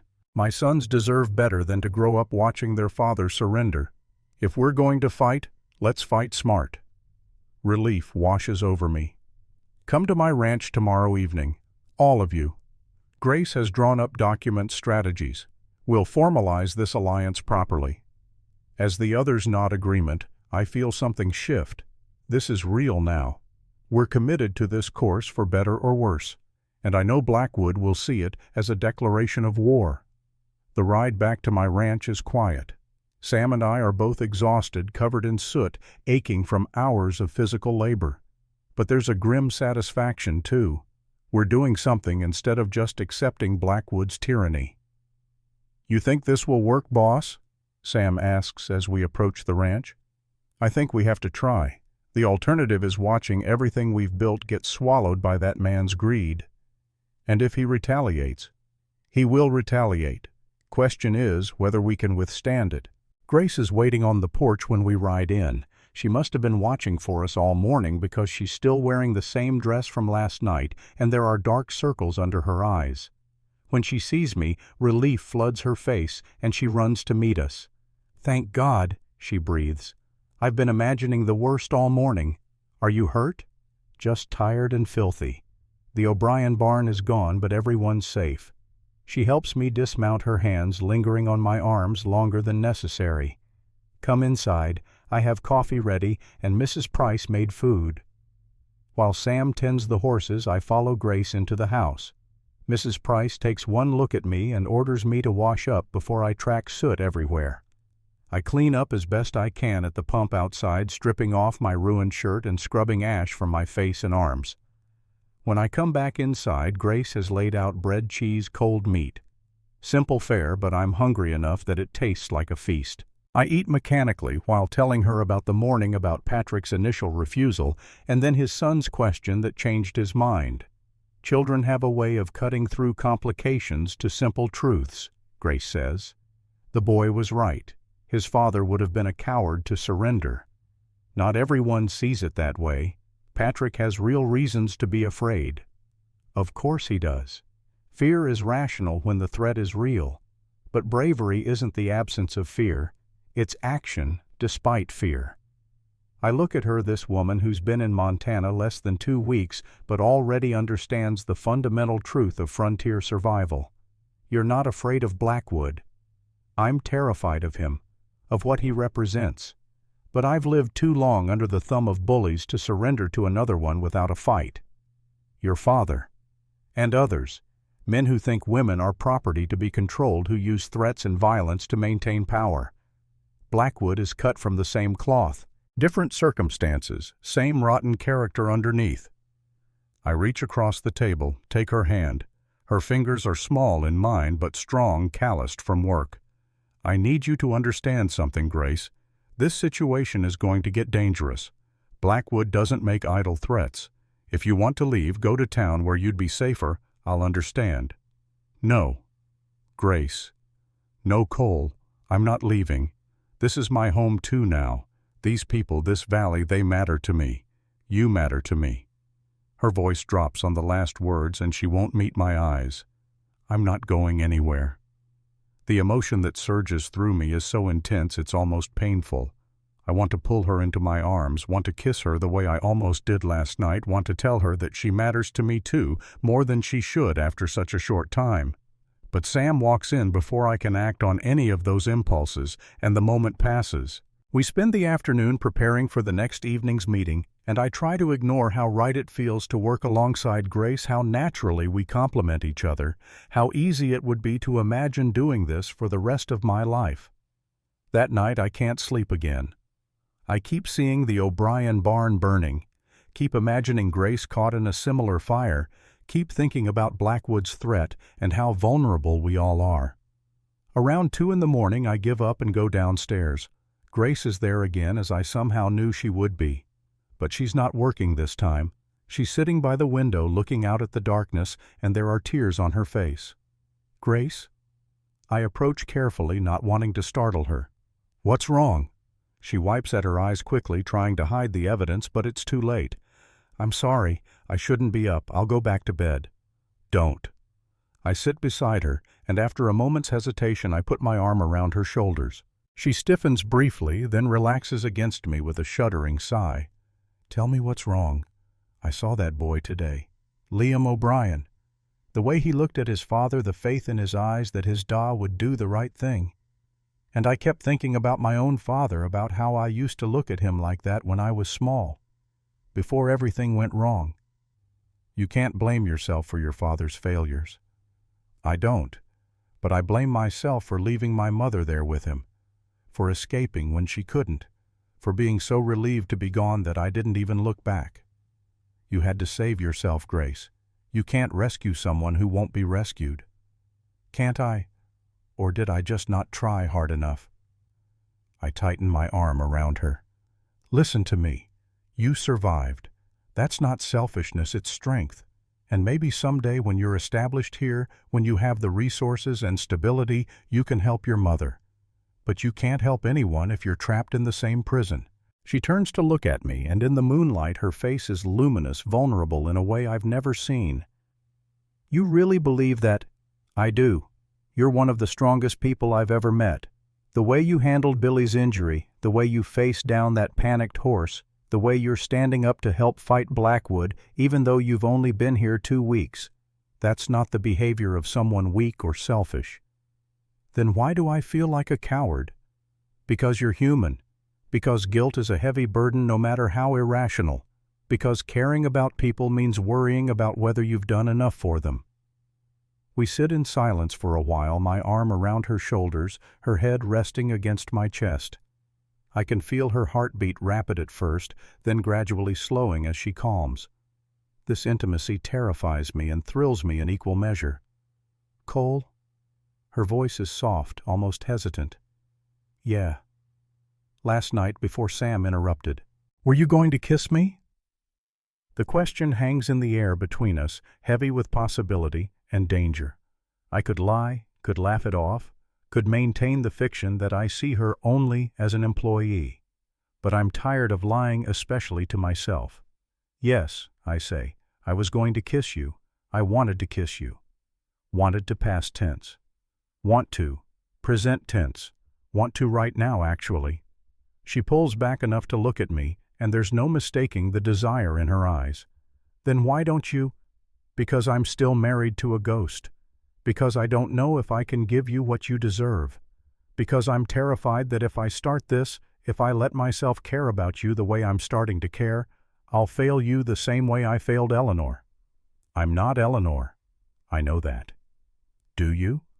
Because sometimes I think you're looking at me and seeing her. Seeing another woman, you'll be responsible for another person you could fail. Her perception cuts straight through to the truth I've been avoiding. Maybe you're right. Maybe I am doing that. I don't need you to protect me from life, Cole. I need you to live it with me. There's a difference. I don't know if I remember how to do that. Then we'll figure it out together. She reaches up, cups my face with her hand. I'm not asking for promises or guarantees. I'm just asking for honesty, for you to stop pushing me away because you're afraid. I am afraid. Terrified, actually. Good. So am I. But I'm tired of letting fear make my decisions. Aren't you? And with that simple question, something in me breaks. Or maybe it's something that finally heals. Either way, I stop fighting, stop resisting, stop pretending I don't want what I so clearly want. I lean down and kiss her. It's gentle at first, tentative, a question more than a demand.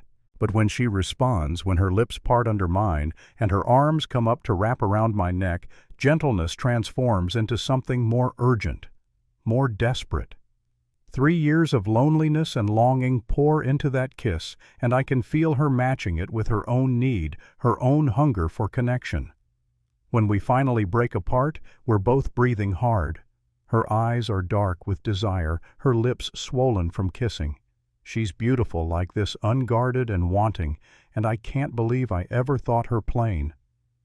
Cole, she whispers, and my name on her lips is the sweetest sound I've ever heard. I love you. I say the words tumbling out before I can stop them. I don't know when it happened, don't know how, but I love you, Grace, and it scares the hell out of me. Tears spill down her cheeks, but she's smiling. I love you too. I think I have since you gave me a chance when you could have sent me away.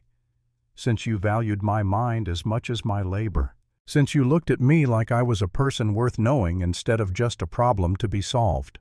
I pull her close again, and we sit there holding each other as the night deepens around us. It should feel wrong, this new love growing in the soil of old grief. But instead, it feels like redemption, like possibility, like life asserting itself against the tyranny of death. What happens now? Grace asks eventually.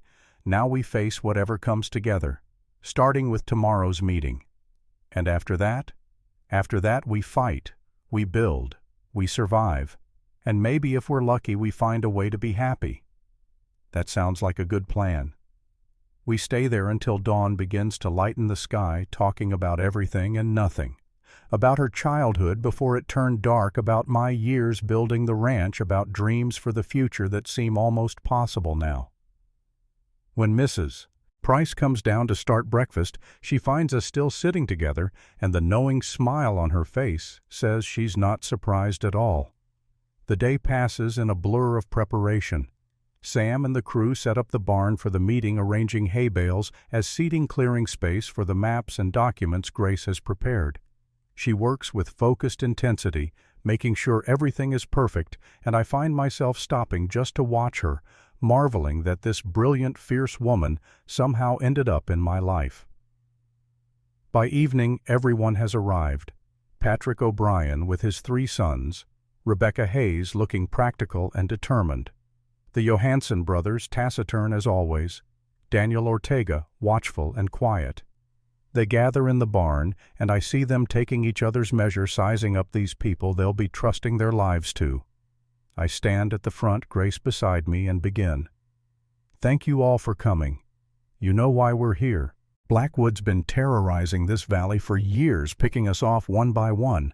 Separately, we're vulnerable. Together, we're strong. Grace has drafted an agreement that I think addresses everyone's concerns while creating real protection. I step back and let Grace take over. She's nervous.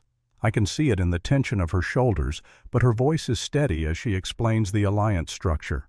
Shared water rights managed by committee, mutual defense agreements, combined purchasing power for supplies, provisions for helping members who suffer losses like Patrick's barn. The ranchers listen intently, asking questions, raising concerns. Grace handles each one with patience and logic, showing them how the alliance benefits everyone, how it protects, without restricting individual autonomy. What about enforcement? Rebecca asks. If one of us is attacked and calls for help, what guarantee do we have that the others will actually come? Honor, Patrick says before Grace can answer. We give our word and we keep it. That's all the guarantee we need out here. And if someone breaks their word, then they're expelled from the alliance and face Blackwood alone. I say, the threat of isolation is the enforcement mechanism. They talk for another hour, debating details, suggesting modifications. Grace takes notes, incorporating the best ideas into the agreement. By the time we're finished, we have a document that everyone can support. So, I say finally, who's in? Rebecca raises her hand first. I'm in. The Johansson brothers exchange a look. Then Eric says, we're in. Daniel nods. I'm in. Patrick stands, looks at his sons, then at the rest of us. We're in. All of us. We shake hands all around, seal the agreement with our word. It's not much, just a few ranchers with limited resources standing against a man with money and power and no scruples. But it's something. It's hope. As the others prepare to leave Charlotte, Warren arrives in a wagon. She's the schoolteacher in Silver Creek, a woman in her 60s with sharp eyes and a sharper mind. She's also one of the few people in town brave enough to openly oppose Blackwood. I heard about your meeting.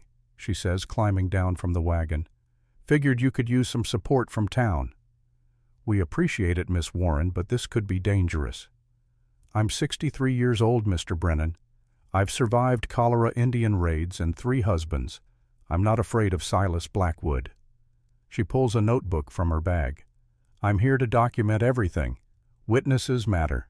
When this goes to court, and it will eventually, you'll need testimony from someone with credibility. You think it'll go to court? I think Blackwood will overreach eventually. Men like him always do. And when he does, having documentation will make the difference between justice and just another frontier tragedy. Over the next 3 days, we prepare for retaliation. Sam organizes guard rotations. We move the horses to pastures closer to the house. Grace helps Mrs. Price stockpile supplies in case we're trapped inside for extended periods. It feels like preparing for war, which I suppose it is. On the 4th day, trouble arrives in the form of hired guns. 6 riders approach the ranch at mid-morning, not bothering with subtlety or pretense. They're professionals, I can tell from the way they carry themselves, from the well-used firearms they wear. These aren't cowboys or ranch hands. They're men who kill for money. I meet them at the property line with Sam, Tom, and Billy, who's hobbling on his healing leg, but insisted on being present. We're all armed, and the message is clear: you're not welcome here. The lead rider is a tall man with a scar bisecting his left eyebrow. You Cole Brennan? I am. Got a message from Mr. Blackwood. He's heard about your little alliance. Says to tell you it won't end well. Says you should disband it before people get hurt. Tell Blackwood if he wants to deliver messages, he can come himself instead of sending hired killers. The scarred man smiles, but there's no humor in it. Hired killers. That's harsh. We're just concerned citizens checking on neighbors. You're trespassing. Leave now, or we'll give you something to be concerned about. He studies us for a long moment, calculating odds. 6 against 4, but we have the advantage of position and motivation. Men defending their homes fight harder than men working for wages. We'll leave, he says finally. But you should know something, Brennan. Accidents happen out here. Fires start. Cattle wander off. People disappear. Be a shame if any of those accidents happen to that pretty woman you've got staying here. The rage that fills me is incandescent. I have my gun half drawn before Sam's hand on my arm stops me. Easy, boss, he mutters. That's what they want, an excuse. He's right, but it takes every ounce of self-control I possess to holster my weapon. Get off my land. And tell Blackwood that if anything happens to Grace, if she so much as gets a splinter, I'll hold him personally responsible. Big words from a small rancher. Try me and find out. They leave eventually, but the threat hangs in the air like smoke. That evening I find Grace in the kitchen helping Mrs. Price with supper, and I pull her aside. We need to talk. She sees the seriousness in my face and follows me to the porch. The sun is setting, painting the mountains in shades of crimson and gold, and under other circumstances it would be beautiful. Right now it just looks like blood on the horizon. Blackwood sent men today. They threatened you specifically. Grace's face goes pale, but her voice is steady. What did they say? I tell her everything, not softening it, giving her the truth she deserves. When I finish, she's quiet for a long moment. You want me to leave, she says finally. I want you safe. Those aren't the same thing. Grace. No, Cole. We've had this conversation. I'm not leaving. I'm not running away again. I'm staying here and I'm fighting with you, and if you try to make me leave, I'll just come right back. You're the most stubborn woman I've ever met. Good. You'll need stubborn if you're going to win this fight. I pull her into my arms, hold her tight, breathing in that rose water scent that's become as familiar as my own skin. I couldn't bear it if something happened to you. Then don't let anything happen. Fight smart, fight hard, and trust that I can take care of myself when necessary. We stand there as the sun disappears behind the mountains and darkness claims the valley. Somewhere out there, Blackwood is planning his next move. Somewhere hired guns are sharpening knives and checking ammunition. Somewhere violence is gathering like a storm. But here now, in this moment, I have Grace in my arms and hope in my heart, and that feels like armor against whatever comes next. The next week brings a series of escalating incidents. Fence wire cut on Rebecca Hayes's property. A suspicious fire at the Johansson Ranch that's caught and extinguished before it spreads. Cattle from Daniel Ortega's herd found shot and left to rot. Each incident is documented by Charlotte Warren, who rides around the valley with her notebook taking statements, recording evidence. We respond to each attack as a group, the alliance functioning exactly as Grace designed it. When Rebecca's fence is cut, we all gather to repair it, working together to finish in hours what would have taken her days alone. When the Johansson's fire starts, we're there with buckets and determination. The attacks are meant to isolate and demoralize us. Instead, they're proving the value of our unity. But the worst attack comes on a Tuesday morning 3 weeks after the alliance formed. I wake to Sam pounding on my door. Boss Daniel Ortega just rode in. His place was hit hard last night. He's asking for help. I'm dressed and moving within minutes. Grace appears in her nightgown, hair loose around her shoulders, and even in crisis, I notice how beautiful she is, like this, unguarded and natural. "I'm coming with you," she says. "Grace, don't argue. You'll need all the help you can get." She's right, though I hate it. We ride out within the hour, Grace wearing borrowed pants and one of Sam's old work shirts, sitting her horse with growing confidence. The ride to Daniel's ranch takes 40 minutes, and what we find there makes my blood run cold. The house is still standing, but barely.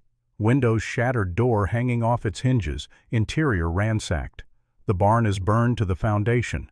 The livestock pens are empty, animals stolen or scattered. And Daniel himself sits on the ground amid the ruins, blood seeping from a gash on his forehead, his right arm hanging at an odd angle. Grace is off her horse and beside him before I can dismount. "How many were there?" "At least 10. Daniel's voice is thick with pain. "They came in the night. I tried to fight, but there were too many. They said this is what happens to people who stand against Blackwood." While Grace tends to Daniel's injuries, I survey the damage with Sam. It's bad. Worse than anything Blackwood's done before. This isn't harassment or intimidation. This is destruction meant to drive Daniel out of the valley entirely. "We need to retaliate," Sam says quietly. "We can't keep absorbing attacks like this. And do what burned down Blackwood's barn that makes us no better than him." "Then what's your plan? Boss, keep taking hits until we're all broke and broken." I don't have an answer. Grace is right that we need to fight smart, but I'm starting to wonder if smart is enough against someone as ruthless as Blackwood. Rebecca Hayes arrives with supplies, followed by Patrick O'Brien and his sons. The Johanssons come last, bringing tools and timber to begin repairs. We work through the day and into the evening, and by nightfall we've cleared the worst of the damage and secured the house enough to keep out wind and rain. Daniel can't stay here alone, not with his injuries.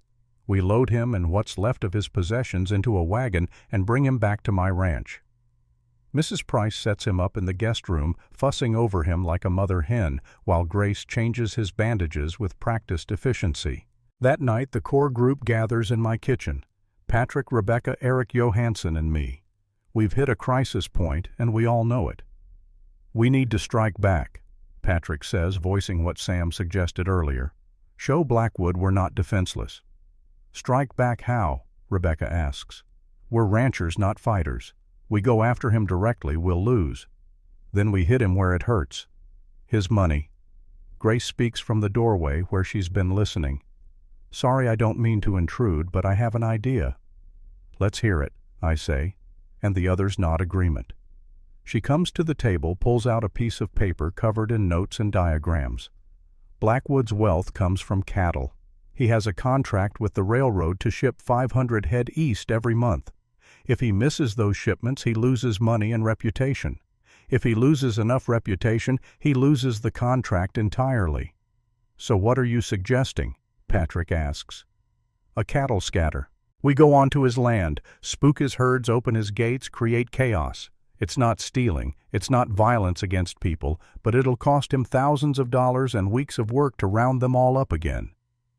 Eric Johansson grins, showing teeth. "The lady is devious. I like it." "It's risky," I say. though I'm already running through logistics in my head. If we're caught on his property, he could claim we were rustling, have us arrested or shot. So we don't get caught, Grace says simply. Daniel knows Blackwood's land. He worked those ranges before Blackwood bought them. He can tell you the best approach routes where the night guards patrol, where the cattle bed down. We look at each other around the table, weighing risk against potential reward. This is escalation, no question. But maybe escalation is necessary. Maybe the only way to stop a bully is to hit back hard enough that continued aggression becomes more costly than peace. I'm in, Patrick says. For what they did to Daniel, I'm in. Me too, Rebecca says, and Eric nods agreement. I look at Grace. This was your idea. What do you think? I think sometimes the only way to win is to fight fire with fire. Not literally, she adds quickly. No burning barns or shooting cattle, but disruption, chaos, economic damage. That's fair retaliation for what he's done to all of you. Then we do it, I decide. 3 nights from now when there's no moon. We'll plan it carefully, execute it quickly, and be gone before anyone knows we were there. The next 2 days are spent in meticulous planning. Daniel, despite his injuries, provides detailed maps of Blackwood's ranges. We identify 3 separate herding locations, plan approach routes that avoid guard patrols, coordinate timing so all 3 sites are hit simultaneously. Grace insists on being part of it, and I argue until I realize I'm fighting a losing battle. She's as invested in this as any of us, and she has as much right to participate. So we teach her the plan, make sure she understands the risks, and assign her to stay with the horses while the rest of us work on foot. On the night of the operation, I find myself standing with Grace under a moonless sky, watching stars that seem close enough to touch. We're waiting for the signal for the moment when everything we've planned will either succeed or fail spectacularly. Are you scared? She asks quietly. Terrified. You? Same, but also excited. Is that strange? No. There's something intoxicating about action after weeks of just taking hits. I turn to face her. Grace, if this goes wrong, if I don't make it back. Don't say goodbye before we've even started. I need to. I need you to know that these past weeks with you have been the best of my life since Eleanor died. Maybe even before that. You've given me something I thought I'd lost forever. What's that? A reason to live instead of just exist. She pulls me down and kisses me, fierce and desperate and full of all the things we don't have time to say. When we break apart, she whispers, "Come back to me, Cole Brennan. That's an order." Yes, ma'am. Then Sam's signal whistle sounds, and it's time to move. The operation unfolds with precision, born of careful planning. We split into 3 teams, each targeting a different section of Blackwood's vast holdings. My team, with Sam and Patrick's oldest son, approaches the eastern pasture where the bulk of his cattle are bedded down. The night is moonless, perfect for our purposes, and the darkness feels like an ally rather than an obstacle. Daniel's maps prove flawless. We navigate around the guard patrol exactly where he predicted, moving through draws and gullies that keep us invisible. The cattle are peaceful, unsuspecting, huge, dark shapes against the grass. I can see their breath misting in the cold air, hear the occasional low grunt as one shifts position. Sam cuts the wire fence with quick, practiced motions. The snap of each wire sounds impossibly loud in the quiet night, but the nearest guard is a quarter-mile away, too far to hear. We work the opening wider, creating a gap large enough for the herd to pass through. Then comes the moment. Sam and I position ourselves at opposite ends of the bedded herd. Patrick's boy, nervous but game, takes the middle. On my signal, we all move at once, shouting, waving our hats, firing shots into the air. The cattle explode into motion. 3,000 head of prime beef, spooked and panicked, surging through the open fence in a thunderous stampede. The ground shakes under their hooves. Dust rises in choking clouds. Within minutes, they're scattered across miles of open range, running in every direction, some heading for neighboring properties, others disappearing into the darkness of the vast Montana wilderness. We retreat as quickly as we came, fading back into the darkness before the guards can respond to the chaos. The other teams report similar success. Rebecca's group scattered the northern herd. Eric and Lars hit the western pastures. By dawn, Blackwood's cattle will be spread across half of Montana territory, and it'll take him weeks to recover them all. We regroup at the designated meeting point, a small canyon 3 miles from Blackwood's land. Grace is there with the horses, and when she sees me, she runs forward and crashes into my arms. "Thank God," she whispers against my chest. "I was terrified the whole time." "We're fine. Everyone's fine." I hold her tight, breathing in her scent, feeling the rapid beat of her heart against mine. It's done. We retreat as quickly as we came, fading back into the darkness before the guards can respond to the chaos. The other teams report similar success. Rebecca's group scattered the northern herd. Eric and Lars hit the western pastures. By dawn, Blackwood's cattle will be spread across half of Montana territory, and it'll take him weeks to recover them all. We regroup at the designated meeting point, a small canyon 3 miles from Blackwood's land. Grace is there with the horses, and when she sees me, she runs forward and crashes into my arms. "Thank God," she whispers against my chest. "I was terrified the whole time." We're fine. Everyone's fine.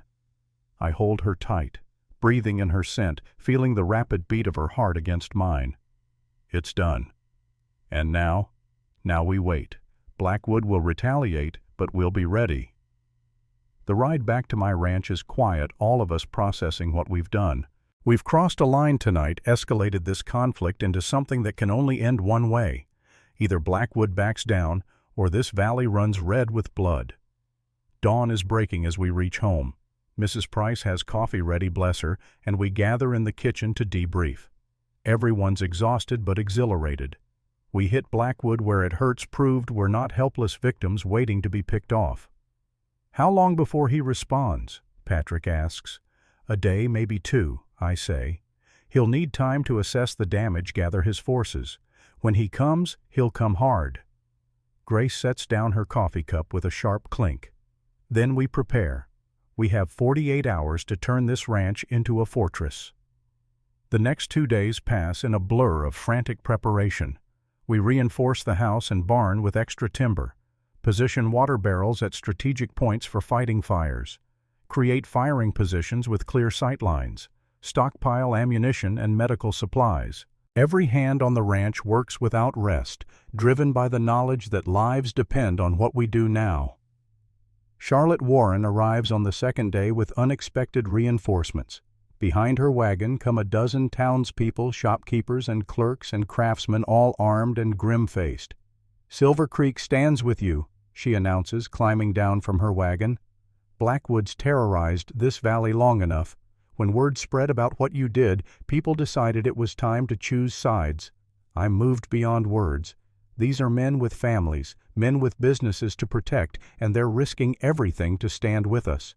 We'll remember this," I tell them. "All of you. Just make sure we live to collect on that memory," says Henry Tucker, who runs the general store. He's 60 if he's a day, but the rifle in his hands looks well used, and he holds it with confidence. Grace refuses every suggestion that she hide in the cellar or ride to town for safety. "I'm staying," she says flatly when I bring it up for the 3rd time. "I can shoot, I can reload, I can tend wounds. You need every hand you have, and that includes mine. You could die. So could you. So could everyone here. That's not a reason to run." She cups my face with her hands. "We face this together, Cole. That's what we agreed." I know I can't change her mind. Stubborn, brave, magnificent woman. "Stay close to me then. When the shooting starts, I want you where I can see you." "Same to you, rancher." The warning comes just before dawn on the 3rd day. One of our sentries rides in hard, his horse lathered and blowing. They're coming. At least 30 riders, maybe more. Blackwood's leading them himself. They'll be here within the hour. We take our positions. The house becomes our stronghold, windows barricaded with furniture rifles positioned for maximum coverage. The barn serves as secondary defense with Sam and half the crew positioned there. Patrick O'Brien was supposed to be with us, but he never arrived last night as planned. I try not to let that worry me, try to focus on what we can control. Grace is beside me at the front window, her face pale but determined. I've given her one of my rifles and spent the past 2 days teaching her to shoot. She's a natural, steady hands and good eye, though I pray she won't need to use those skills today. Whatever happens, I tell her as the sky lightens, I want you to know that these past weeks with you have been the best of my life. You brought me back from the dead Grace. You gave me a reason to live again. Then live, she says fiercely. Don't you dare die on me, Cole Brennan. We have too much future ahead of us. The sun breaks over the mountains, painting the valley in shades of crimson and gold. Beautiful morning for a battle. Beautiful morning to die. Then I see them. They come from the west, a line of riders spread across the grassland like a dark wave. 30 men at least, maybe more, all heavily armed. And at their center on that massive black stallion rides Silas Blackwood. Even from this distance I can see the rage in his posture, the righteous fury of a man who believes he's been wronged. They stop just outside rifle range, and Blackwood rides forward alone. Brave or foolish, I'm not sure which. Brennan, his voice carries across the distance. You've got one chance to end this. Give yourself up, pay restitution for the cattle, and I'll let everyone else live. Go to hell, Blackwood, I shout back. You came to my land making threats. You burned O'Brien's barn. You beat Daniel Ortega nearly to death. This ends when you're in chains or in the ground. So be it.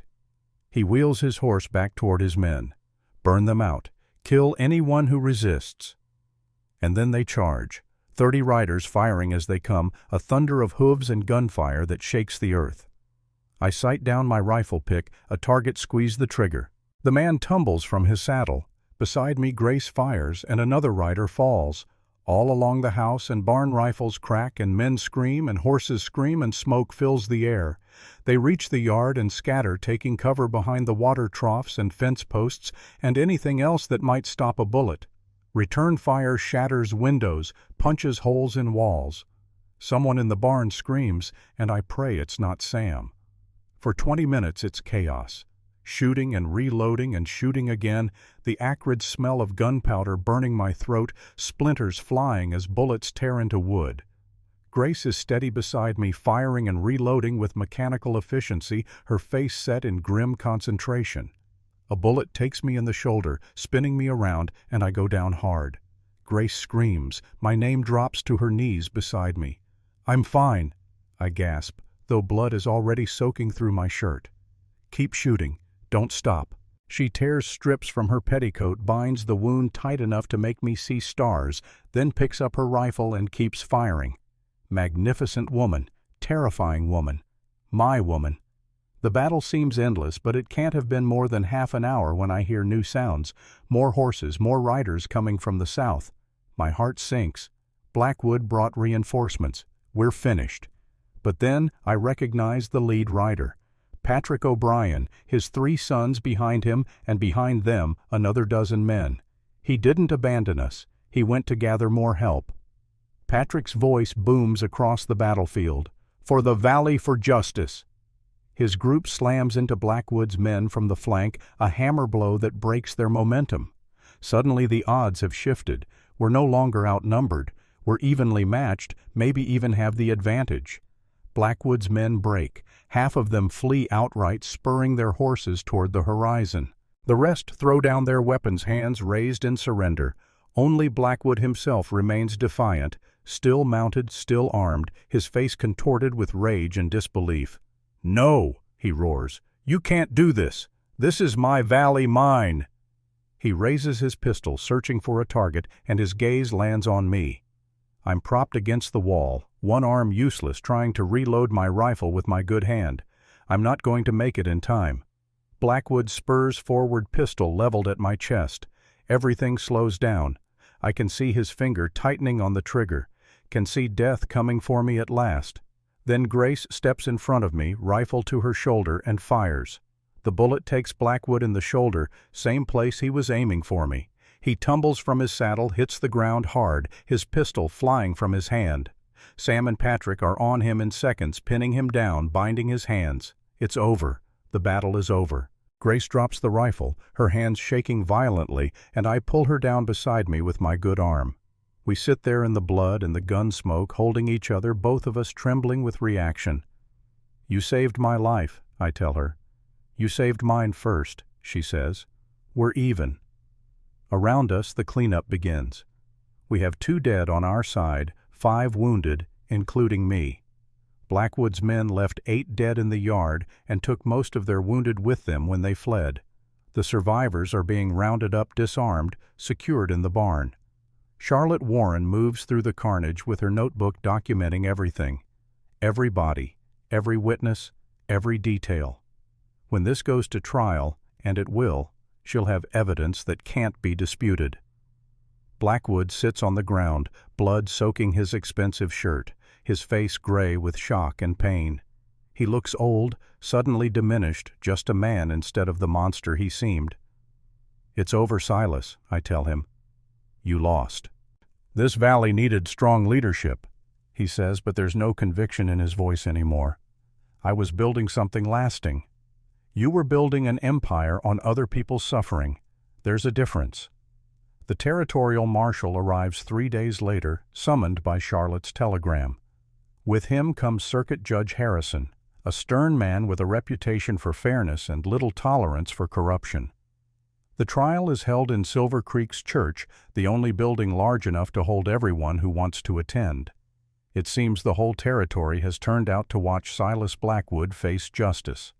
Charlotte testifies first, her documentation meticulous and damning. Burned barns, scattered cattle, intimidation, assault, attempted murder. She's tracked 2 years of Blackwood's crimes, and the evidence is overwhelming. Then come the victims: Patrick O'Brien, Rebecca Hayes, Daniel Ortega, a dozen others. One by one they tell their stories. The threats, the property destruction, the impossible choices between surrender and resistance. Blackwood's lawyer tries to argue self-defense claims his client was protecting his property rights against organized criminals. But it doesn't wash. Too many witnesses, too much documentation, too many bodies. The verdict comes quickly. Guilty on all counts. Judge Harrison looks at Blackwood with something like pity as he pronounces sentence. 20 years hard labor at the territorial prison. Your lands and assets will be seized and redistributed to those you've harmed. May God have mercy on your soul, because this court has none. They take him away in chains. Silas Blackwood, who once controlled half the valley, reduced to a prisoner facing 2 decades of breaking rocks in the Montana sun. I should feel triumph. Instead, I just feel tired and sad.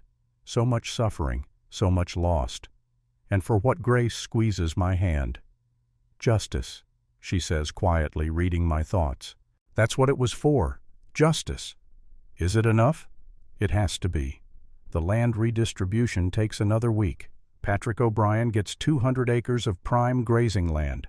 Rebecca Hayes receives water rights that double her property's value. Daniel Ortega gets enough to rebuild everything he lost and more. The smaller ranchers each receive parcels compensation for years of harassment. The Silver Creek Valley Association is now the strongest ranching cooperative in Montana Territory. What Blackwood tried to build through intimidation and violence, we've built through cooperation and mutual aid. There's poetry in that, I suppose. But I'm not thinking about poetry as I climb the hillside to Eleanor's grave. I'm thinking about endings and beginnings, about the weight I've been carrying for 3 years and whether it's finally time to set it down. The lone pine rustles in the autumn wind, golden leaves drifting across the white marble headstone. I kneel in the grass I've worn down with 3 years of grieving. "I need to tell you something, Ellie," I say. "Something I should have said a long time ago." The words come slowly at first, then faster as the dam finally breaks. "I've been married to your ghost for 3 years, living in the past, punishing myself for choices I can't change. I told myself I was honoring your memory, but really I was just afraid. Afraid to live again, afraid to love again, afraid that moving forward meant forgetting you." I pull the wedding ring from my finger. Gold band worn smooth by 3 years of wear, warm from my body heat. Eleanor's match to it is buried with her. But I met someone who taught me that love isn't finite, that loving again doesn't diminish what we had. Grace showed me that you can honor the dead by living fully, not by dying beside them. Tears run down my face. but they don't feel like grief anymore. They feel like release. You'd like her, Ellie. She's strong and smart and brave. She saved my life in more ways than one, and I think if you were here you'd tell me to stop being a stubborn fool and ask her to marry me properly. I set the ring on top of the headstone beside the flowers Grace brought up here yesterday without me asking. I'll always love you. You'll always be my first love, my first lost part of who I am. But I'm ready to live again, ready to love again, ready to build a future instead of mourning the past. The wind picks up rustling through the pine branches, and I imagine it's Eleanor's voice. Not words exactly, but a feeling, approval, release, love that doesn't demand sacrifice or suffering, just wants me to be happy. Goodbye, Ellie. Rest easy. I walk back down the hill to where Grace is waiting. She's been watching from a distance, giving me privacy, but she comes to meet me halfway. Are you all right? She asks. Yeah, I am. I take both her hands in mine. Grace Hartwell, I have something to ask you. We're already married by contract, Cole. That wasn't real. That was Henderson's meddling and desperation and a technicality. I want to do this right. I want to ask you properly. I drop to one knee and her eyes go wide. Will you marry me? Not because of a contract or convenience, but because I love you and I want to spend the rest of my life with you, because you're my partner, my equal, my best friend, because when I think about the future, I can't imagine it without you in it. Tears stream down her face. Yes. God, yes, Cole. I'll marry you. I stand and kiss her long and deep and full of promise. When we finally break apart, we're both laughing and crying at the same time. December, she says. Let's get married in December. Give everyone time to recover from the battle and the ranch time to prepare for winter. Then we'll start fresh. December it is. The wedding takes place on a cold, clear December morning. Snow has been threatening for days, but holds off as if the weather itself is cooperating with our happiness. Grace wears Eleanor's wedding dress. We'd found it in the attic, carefully preserved, and I'd suggested it without really thinking about whether it was appropriate. But Grace understood what I couldn't quite articulate. This wasn't about replacing Eleanor. It was about honoring her by continuing to live by building new happiness on the foundation of what came before. Mrs. Price helped with the alterations, letting out the waist, slightly adjusting the shoulders. The dress fits Grace as if it were made for her cream-colored silk with lace at the collar and cuffs. She's beautiful, radiant, more lovely than I have words to describe. Charlotte Warren officiates, given authority by the territorial government to perform marriages. The church is packed. Everyone from the valley is here, the whole alliance and half the town. Patrick O'Brien and his sons. Rebecca Hayes looking pleased as punch. The Johansson brothers in their Sunday best. Daniel Ortega, arm still in a sling but smiling. My crew stands as groomsmen. Sam Fletcher looking uncomfortable in a borrowed suit. Grace's attendants are Mrs. Price and Rebecca Hayes, both of them dabbing at their eyes with handkerchiefs. Charlotte begins the ceremony, and I barely hear the traditional words. I'm too focused on Grace, on the way the lamplight catches in her hair, the way her hands shake slightly as they hold mine. Then it's time for our vows, and the church goes silent. Grace, I say, my voice rough with emotion. You came into my life when I'd given up, when I was dead inside, just going through motions, waiting for my body to catch up with what my heart already knew. You showed me that grief doesn't have to be forever, that love can happen twice, that redemption is possible for broken men who think they're beyond saving. I take a breath, steadying myself. I promise to be your partner in all things, to stand beside you, not in front of you, to trust your strength even when it scares me, to fight beside you through every storm, to value your mind as much as your heart, to love you not despite your scars, but because they're part of who you are. I'll be your husband, your friend, your ally, and your love until my last breath. Grace's turn. Her voice is strong despite the tears on her cheeks. Cole, you promised me kindness when I stepped off that train. You gave me so much more. You gave me home purpose partnership. You showed me that strength isn't about never falling, it's about getting back up. That honor means keeping your word even when it costs you. That real love is built on respect and trust, not just passion. She squeezes my hands. I promise to stand beside you through everything, to challenge you when you're wrong and support you when you're right, to be your partner in building something that lasts, to remind you to live when grief tempts you back into darkness, to love you fiercely and completely for all our days. You brought me west looking for survival. You gave me a life worth living. Charlotte's voice rings out clear and proud.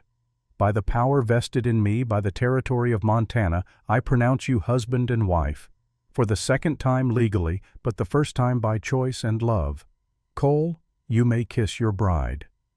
I pull Grace close and kiss her as the church erupts in cheers and applause. This kiss is different from our first. That one was tentative questioning. This one is celebration and promise and the beginning of everything.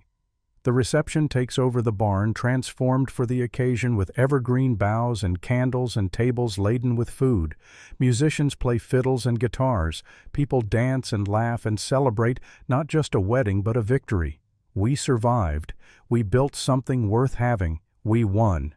Patrick's youngest son Liam approaches me shyly. Mr. Brennan, can I ask you something? Of course. Are you happy now? Such a simple question from a child, such a profound one. I look around at the celebration at Grace dancing with Sam, her face alight with joy. At the community we've built, the people we've saved, the future we've secured. Yes, Liam, I'm happy now. Good. My Da says happy people make better neighbors. Your father is a wise man. Spring comes early to Montana in 1876. The snow melts by late March, revealing grass that's already starting to green. The ranch thrives under Grace's management. She's reorganized our operations, negotiated better contracts, implemented efficiency measures that have increased our profits by 40%. Turns out a good head for business matters as much as strong hands in ranching. But it's not business I'm focused on as I watch Grace move through the kitchen one morning in early April. There's something different about her. A glow, maybe. A way of moving that's more careful, more protective. You're pregnant, I say, and it's not a question. She turns hand instinctively moving to her stomach and smiles. 5 months. I was waiting for the right time to tell you. 5 months? I'm stunned. How did I not notice? Because you've been busy with spring planting and I've been wearing loose dresses. She comes to stand in front of me, takes my hands, places them on her belly. Feel that? I feel it. A flutter of movement, tiny but unmistakable. Life growing inside her. Our child. The fear hits me like a physical blow. Eleanor, the blood, the screaming, the silence after. Grace sees it in my face, pulls my head down to rest against hers. I'm not Eleanor. I'm strong and healthy. I know the risks, and I'm not afraid. Are you? Terrified, I admit. Good. That means you understand what's at stake. But Cole, we can't live our lives avoiding risk because of what happened before. We face it together. We hope for the best and prepare for the worst, and we get through it. What if? No what ifs, just faith. Faith in me, faith in us, faith that we'll handle whatever comes. Over the next months, I watch her body change with a mixture of awe and terror. She grows round with our child, moving more slowly, but still refusing to slow down her work. The Alliance meetings continue, now held at our ranch since Grace can't travel far. She presides over them with authority, her growing belly a symbol of life, continuing the valley moving forward. In late May, we have an unexpected visitor. A woman steps down from the eastbound stagecoach, looking around Silver Creek with frightened, hopeful eyes. She's thin, wearing a dress that's been mended too many times, carrying a single carpet bag. Grace recognizes her before I do. Mother. Catherine Hartwell looks at her daughter and bursts into tears. They hold each other on the dusty street while the whole town watches, and Grace sobs into her mother's shoulder like a child. Later at the ranch, Catherine tells her story. Grace's father died 3 months ago, drunk, fell down the stairs and broke his neck. With him gone, Catherine sold everything that wasn't already mortgaged, scraped together enough for a train ticket west.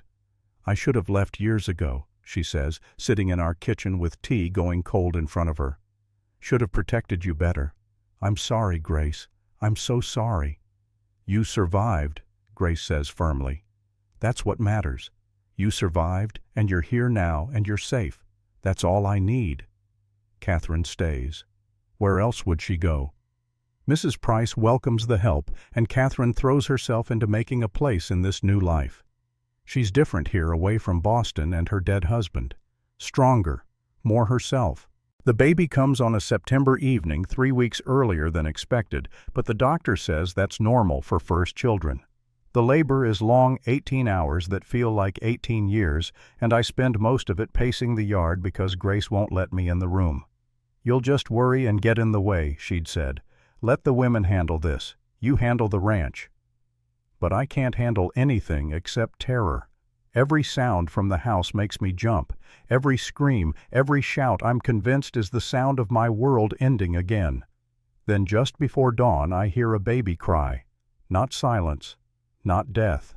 A cry thin and reedy and indignant, the sound of new life entering the world. Mrs. Price appears on the porch, grinning like I've never seen her grin. You have a daughter, Mr. Brennan, and your wife wants you. I take the stairs 3 at a time, burst into the bedroom where Grace lies exhausted but alive, smiling, holding a tiny bundle wrapped in a blanket. Cole, she says softly, meet your daughter. The baby is red-faced and wrinkled and perfect, tiny fists waving, dark eyes squinting in the lamplight. She's real. She's here. She's alive. She's beautiful, I manage. You're both beautiful. I want to name her Eleanor, Grace says. After your first wife, after your mother. She deserves to be remembered through joy, not just grief. I can't speak, can only nod as tears stream down my face. Grace understands what that means to me, this gift of honoring the past while embracing the future. Eleanor it is, I finally say. Eleanor Grace Brennan. The baby makes a small sound almost like agreement, and we both laugh through our tears. 2 years pass in what feels like a heartbeat. Eleanor grows from a helpless infant to a toddler with opinions and an alarming lack of fear. She takes her first steps at 10 months, speaks her first word at 11 months, and by 2 years old is terrorizing the chickens and trying to ride the barn cats. It's a warm evening in late September 1878 when I find myself on the porch watching the sun set over the valley. The ranch has expanded. We bought the old Henderson place and Patrick's eldest son manages it for us.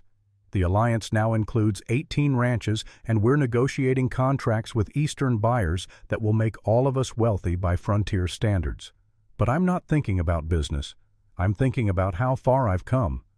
3 years ago I was dead inside. Now I'm alive in ways I never imagined possible.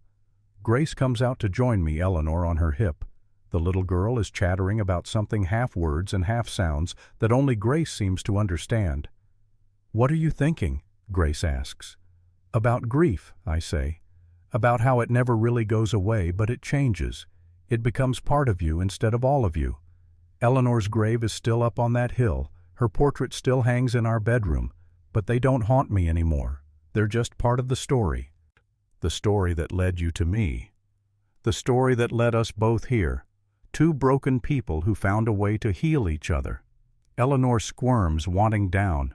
We watch her toddle across the porch, reaching for a moth fluttering near the railing. Grace's hand finds mine. I got a letter from Charlotte today, she says. Blackwood died in prison. Pneumonia. I feel something, but it's not satisfaction or revenge. Just a distant sadness. He could have been different, could have built instead of destroyed. What a waste. But we didn't waste our chance. We built something good here, something lasting. I pull her close, and we stand there watching the sun paint the mountains gold and crimson. Eleanor catches the moth, studies it with grave concentration, then carefully lets it go. She watches it fly away with wonder on her small face. Come inside, Grace says eventually. Dinner's ready.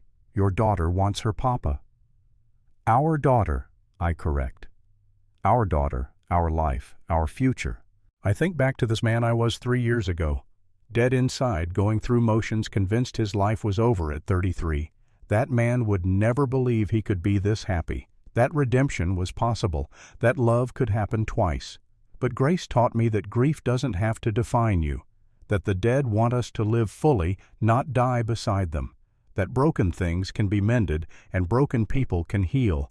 And sometimes the worst moments of our lives lead to the best things we never knew we needed. I look at my wife, my daughter, my home, this community we've built from ashes and determination. I think about Eleanor resting under that pine tree, part of my past, but no longer my prison. I think about second chances and hard-won wisdom and the long road from grief to joy.